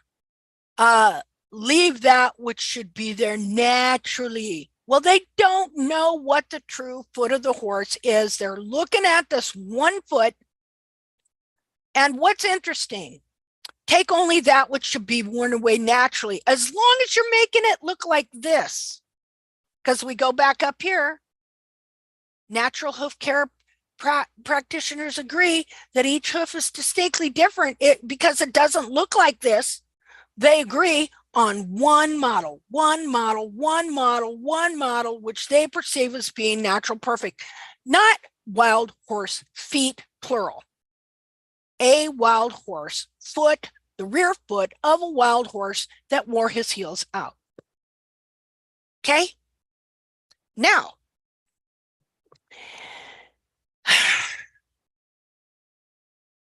so layman, maiming, killing. I know people that these kind of trims trying to force horses' foot to look like this. They've had to put their horses down because they trimmed them into mechanical laminitis. Why did they trim them into mechanical laminitis? Because the foot, okay, in part 1, we talked about how the foot wants to be up in a certain place and not down like this. See? And so you create a situation where the foot is wanting to pull up out of the capsule. And this is the cause of most laminitis. It is mechanical. Linda, yeah. How old is this article? So this person, I first found this, okay, just like this. But this person wrote a whole deal on it, and it said something about the Americans are coming. It was some guy in England or Germany or somewhere. It's from at least 10, 12 years ago. Okay. And Only 10 or 12 years ago. I would have thought that with all the wild horses that have been brought into captivity, that with better feet than that, that it wouldn't have changed their idea or concept of what the wild horse hoof is like. You'd think so, but once somebody writes a book. That's okay. Now this is really interesting, right? So this horse had 2 front feet and back feet. How did the back feet become the poster child? Right? Does everybody know what I mean by poster child? Yeah. March of Dimes. Yeah. March of Dimes, disabled children. Okay, there was always one child that they picked to be on the poster. Yeah, that's why I call this the front feet of that horse in a previous chat. Yeah. Now, in his book, he said he measured over 100 and some horses' feet at the Litchfield Corrals. Okay, he said they bring them in. They didn't have chutes and stuff yet. Wasn't fancy then. This was in the mid 80s. He said they bring them in and rope them by the head and by the feet, and the vets would go in there and gild them, and all this, and he would run in there and measure their feet. Okay, and he said he measured all the heels. And I got a deal where I'll show you what he said the heel length was, but I can prove it's wrong by the very feet off of this horse that he published in the book. Okay, so I don't know if he didn't know what he was measuring or what went on there. I have no idea, but I know that his measurements were incorrect. I'll show you this picture. See, people don't like me talking about this stuff. Oh, you sound so hateful. You know what? Anytime you disagree or you're adamant about somebody, all of a sudden, oh, you're a hater. Yeah, I hate this method. You darn bet I do. I hate what it did to my horse. I hate what I did to my horse. I hate what I see it doing to other people's horses. I hate the fact that social media has so permeated this garbage everywhere that you have tons of people thinking they know something that they don't and giving bad advice, and people don't like to admit mistakes. You sure don't want to admit a mistake that you taught somebody or shared something with somebody that ultimately killed their horse, right? You think these farriers have been laming, maiming, and killing horses for centuries. Okay. You think they want to admit that any of the teaching they received is wrong?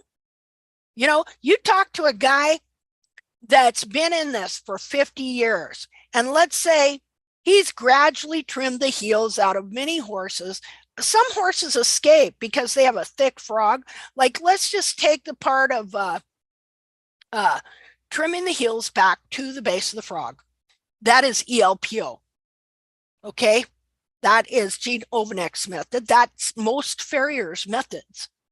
Trimming the heels back to the base of the frog. You trim the heels back, you also trim them down. So you have a farrier that has been doing this his whole life. Now, some horses, because they have a frog that's thicker, you're going to wind up never trimming the heels out too much. Others, you might really trim it out. It might set them on a course to where the toes shoot forward. And then, of course, they're always rasping down the toe. And they just create this mechanical situation over time where the horse gets mechanical laminitis. But because it was so gradual, and then they could never fix it, and eventually the horse had to be put down. Okay, so let's say you're this farrier, and then all of a sudden you learn the truth, and you start looking back. Okay, and you remember so-and-so's horse that you killed, and this other person's horse that you killed. And do you see what I'm saying? Oh, and what about that horse that tripped and killed its owner? I wonder if that was my fault too. See, that's the seriousness of this. You know, these people aren't doctors. And these vets, okay, well, all the bad information got established in their vet schools and passed right on down. See, Jamie Jackson was a farrier. He didn't know diddly squat about the anatomy to begin with, which is why he was looking for answers. And because these farriers don't, not the true anatomy. And so then, of course, he is as much a victim of these bad teachings that have come down through farriery as anybody else. And so, he's trying to do his best, right? Natural, these horses, they don't seem to have a problem. But he did not know how to read a foot and still doesn't. So see, this is historical error passed down for centuries is what's going on here. So can anybody remember what I was going to show you? No, but I was wondering whether or not we were done with Anonymous's horse, because that's where this all started, was her definition of the Mustang roll. Oh, that's right. Yeah, I shouldn't have got into that. Okay. Well, you know what? Because we need to look at your horse, don't we? Well, I'm just trying to figure out, is Anonymous still there? Oh, we're done. We're done with that. Because I thought that we were trying to answer that question. She had a question that I don't even remember what it is now, about the Mustang roll and how to, wasn't she asking something about the toe of her horse? I don't remember. She was asking or giving her definition of the Mustang roll, and then I asked her if she had any pictures of Mustang rolls, and there we went. Well, see?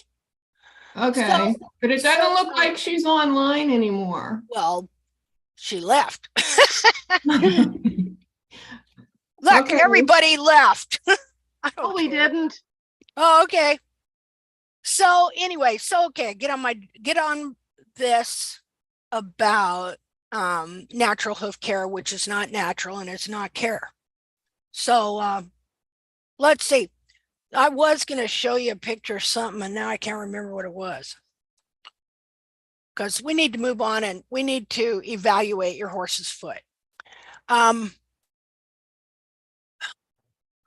think he wanted to show pictures of the periople, of the big bulb on the back. Of the what? The big bulb on the heel, the new growth, the periople.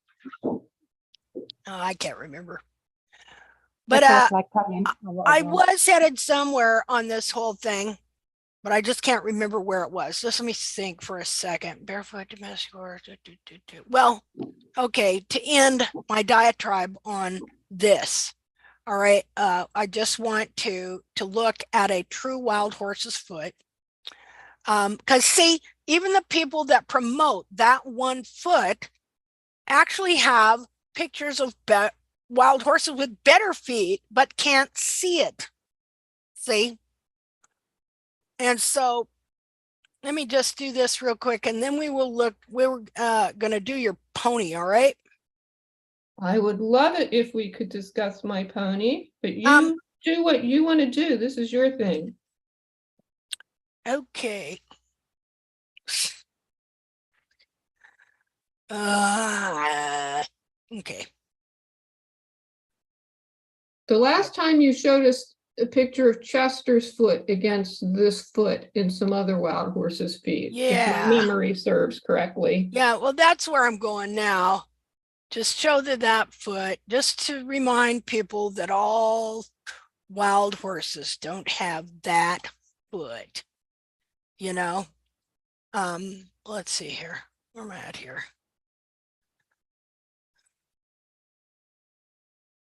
H.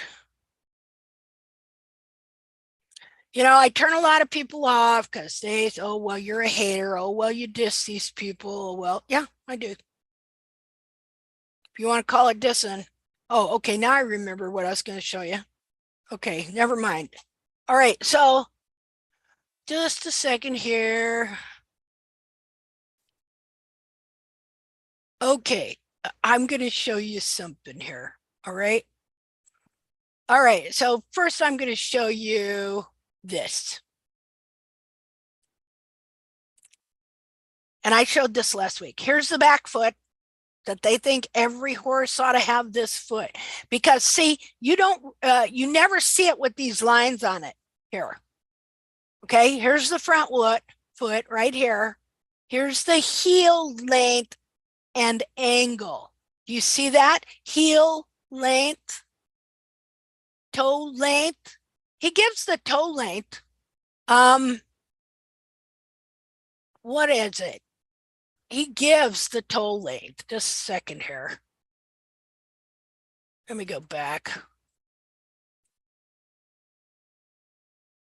As 3 inches or something like that. 3 inches. All right.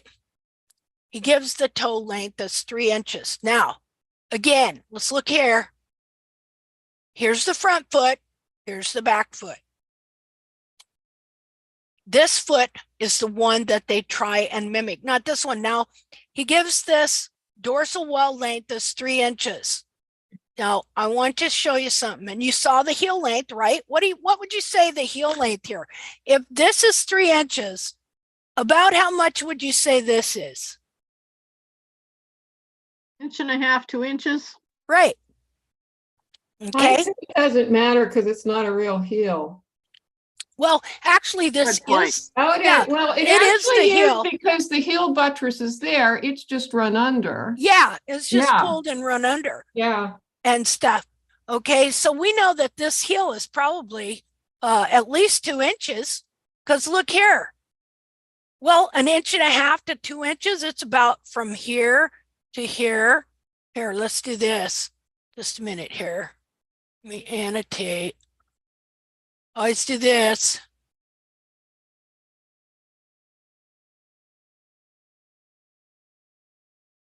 So about like so. Okay. All right. Just from looking at that, even this one now, when you don't see, when this is not here, you don't even recognize that as being a heel per se. Okay. Let's do this foot. Well, wait a minute.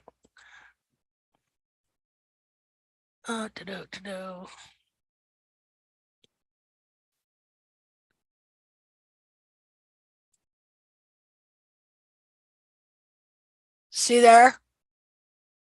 But again, this is probably not the real heel either. You know what I mean? This could just be a false heel on both of them, like what we know. And so smaller, reduced hoof capsule, or just underrun heel or whatever. Okay, so let me undo that. Okay, now look here. Just watch this.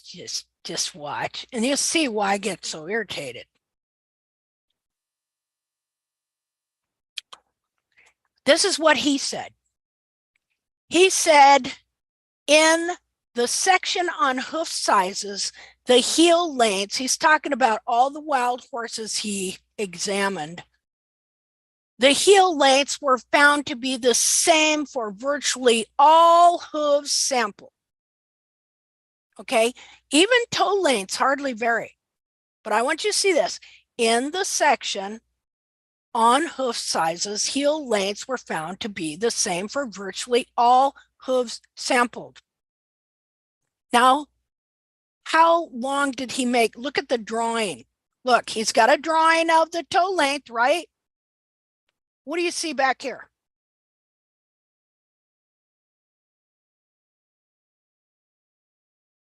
What's he telling you the heel length is on that horse? 1 centimeter. 1 centimeter. Do you see the contradiction in this book? Well, he's drawn a different picture than the actual photo that he had. Well, he is, but he's wanting you to think it's the same. Do you see that? Yeah. Yeah. Okay. So right here, and look at what he says here. See all this garbage, you know. In the section on hoof sizes, heel lengths were found to be the same for virtually all hooves sampled.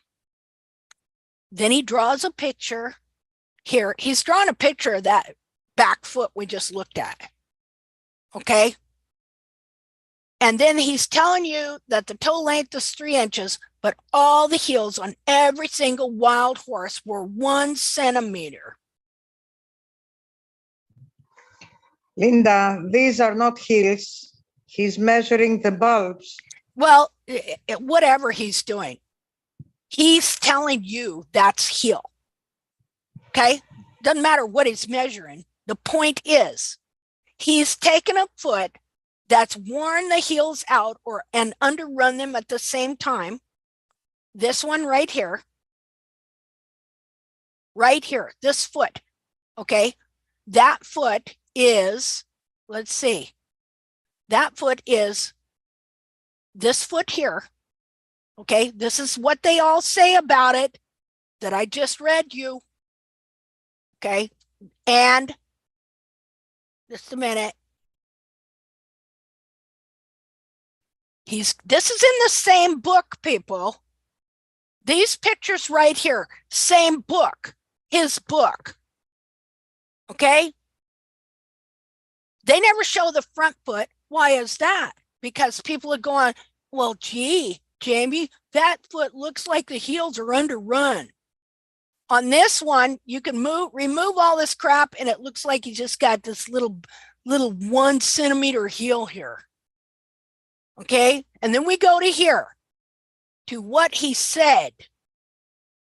In the section on hoof sizes, heel lengths were found to be the same for virtually all hooves sampled.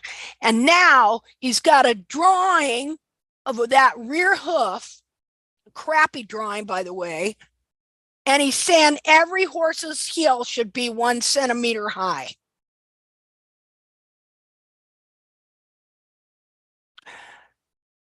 This says here, impact of heel length on toe angle. I'd like to tell you impact of his heel length on countless horses. What do you think that is?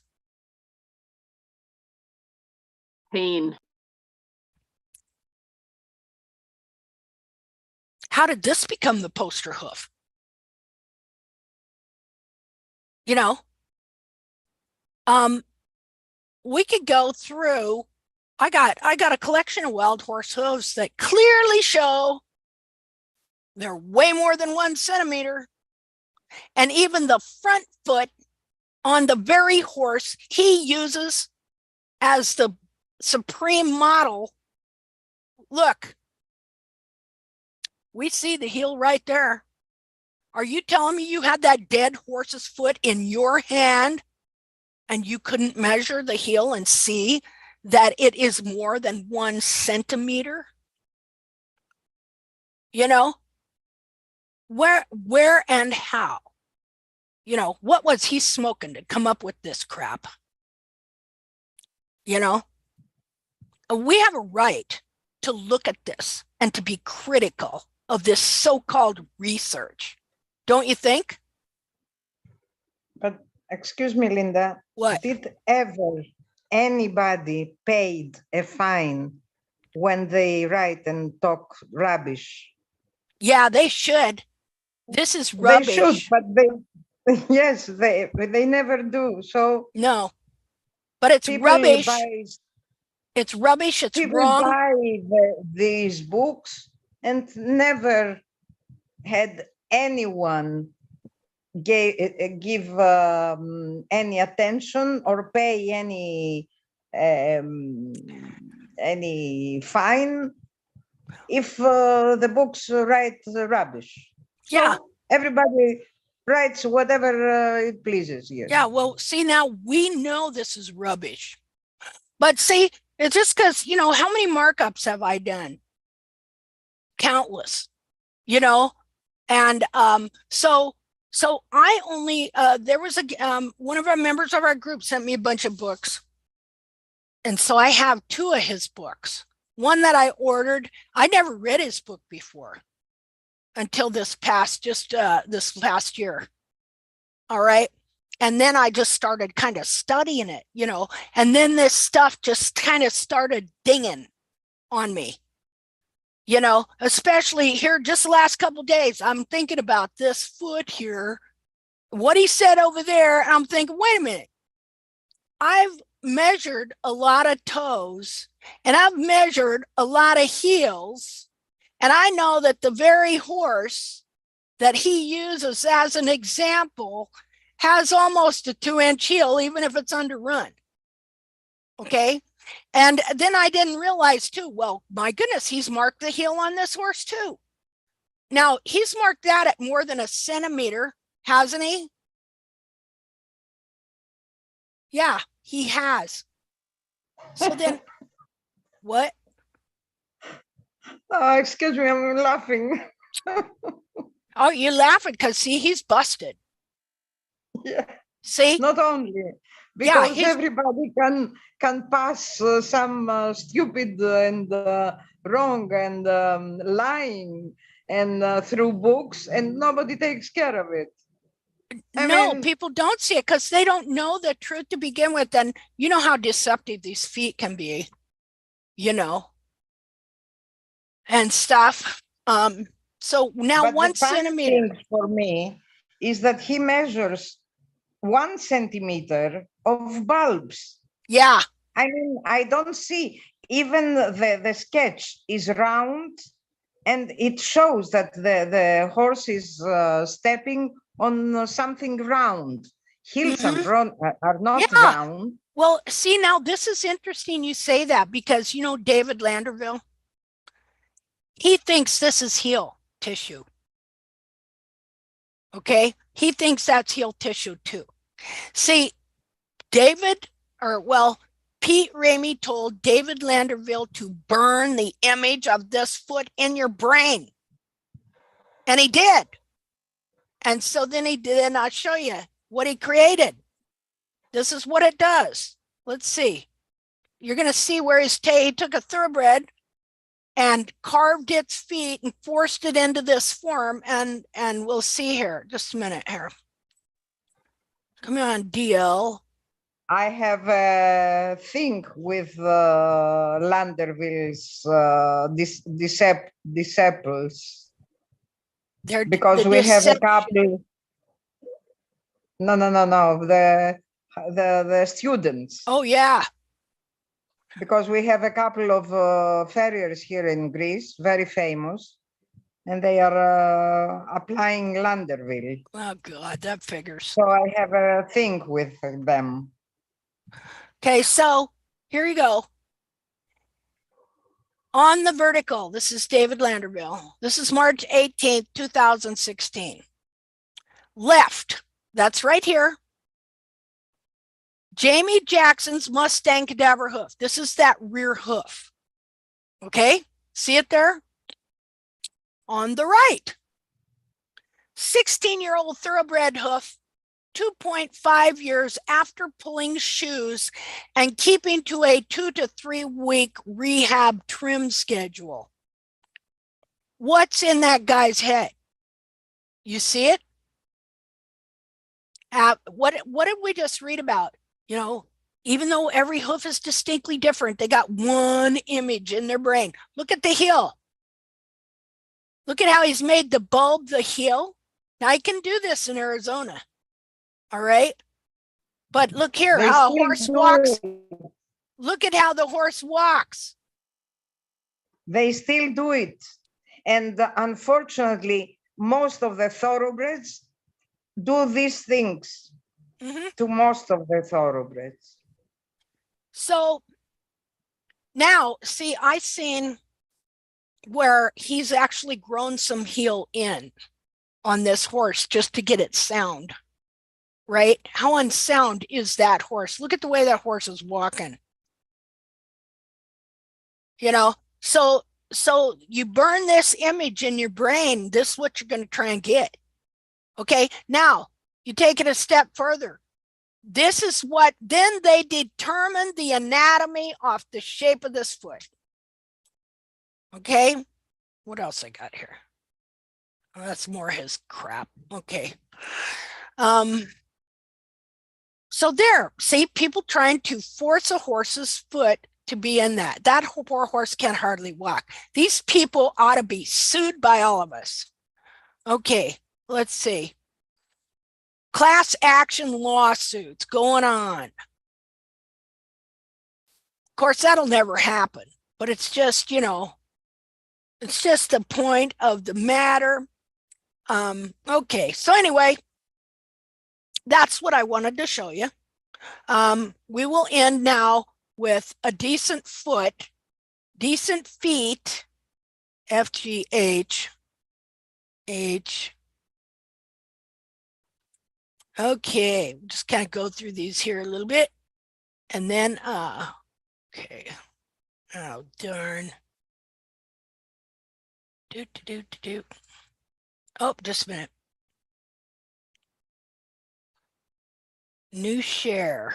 Okay, I just lost. Okay, here we go. That's the foot they're trying to force on these horses. But this is the foot they have right here. This is the foot they have right here. So you're crushing the heel up into the foot. You're pulling all the cartilage down to the ground. You're making, here, this is a centimeter. That's a centimeter right there. That's what that guy is calling heel. And so then you got all these people indoctrinated and this image put in their head. Images are big. Pictures worth 1,000 words, right?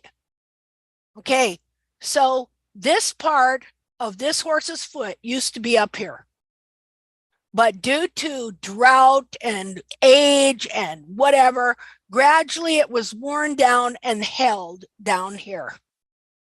No telling what this horse's actual tendons were like. I mean, it died in the roundup, right? And so this is the true foot of the horse here. This is the true natural foot. I mean, too bad he wouldn't, if he would have just found a horse with this kind of foot, we wouldn't even be here. You know what? They would have figured it out. But no, he got this one. But the point that bothers me is how could he put those pictures of that wild horse's feet in there and mark their heels and then draw a picture? What does that remind you of? How he drew a picture, you know, of what he wanted and used it for the demonstration rather than using the real model. Okay, what does that remind you of? I've shown it before. Just a minute. Here we go. Bad farrier. Bad. That's the I have a file I call bad farrier, bad barefoot, bad anatomy. Just a minute here. I think I have this in bad anatomy. Bad on you. Like bad dog. Bad dog. This one here. New share. Right there. What's that remind you of? I've showed this before, right? How they draw pictures of the anatomy because the real anatomy doesn't line up with what they believe. Here's the vet manual on the horse's foot. Look how they draw the lamina all the way down to the very, very bottom. Okay, because they teach the sole is only concave. And if they had the sole corian lipping up over the edge, well, then the sole couldn't be only concave. Here, okay, because look here. The lamina goes down to right there. And then what do you have here?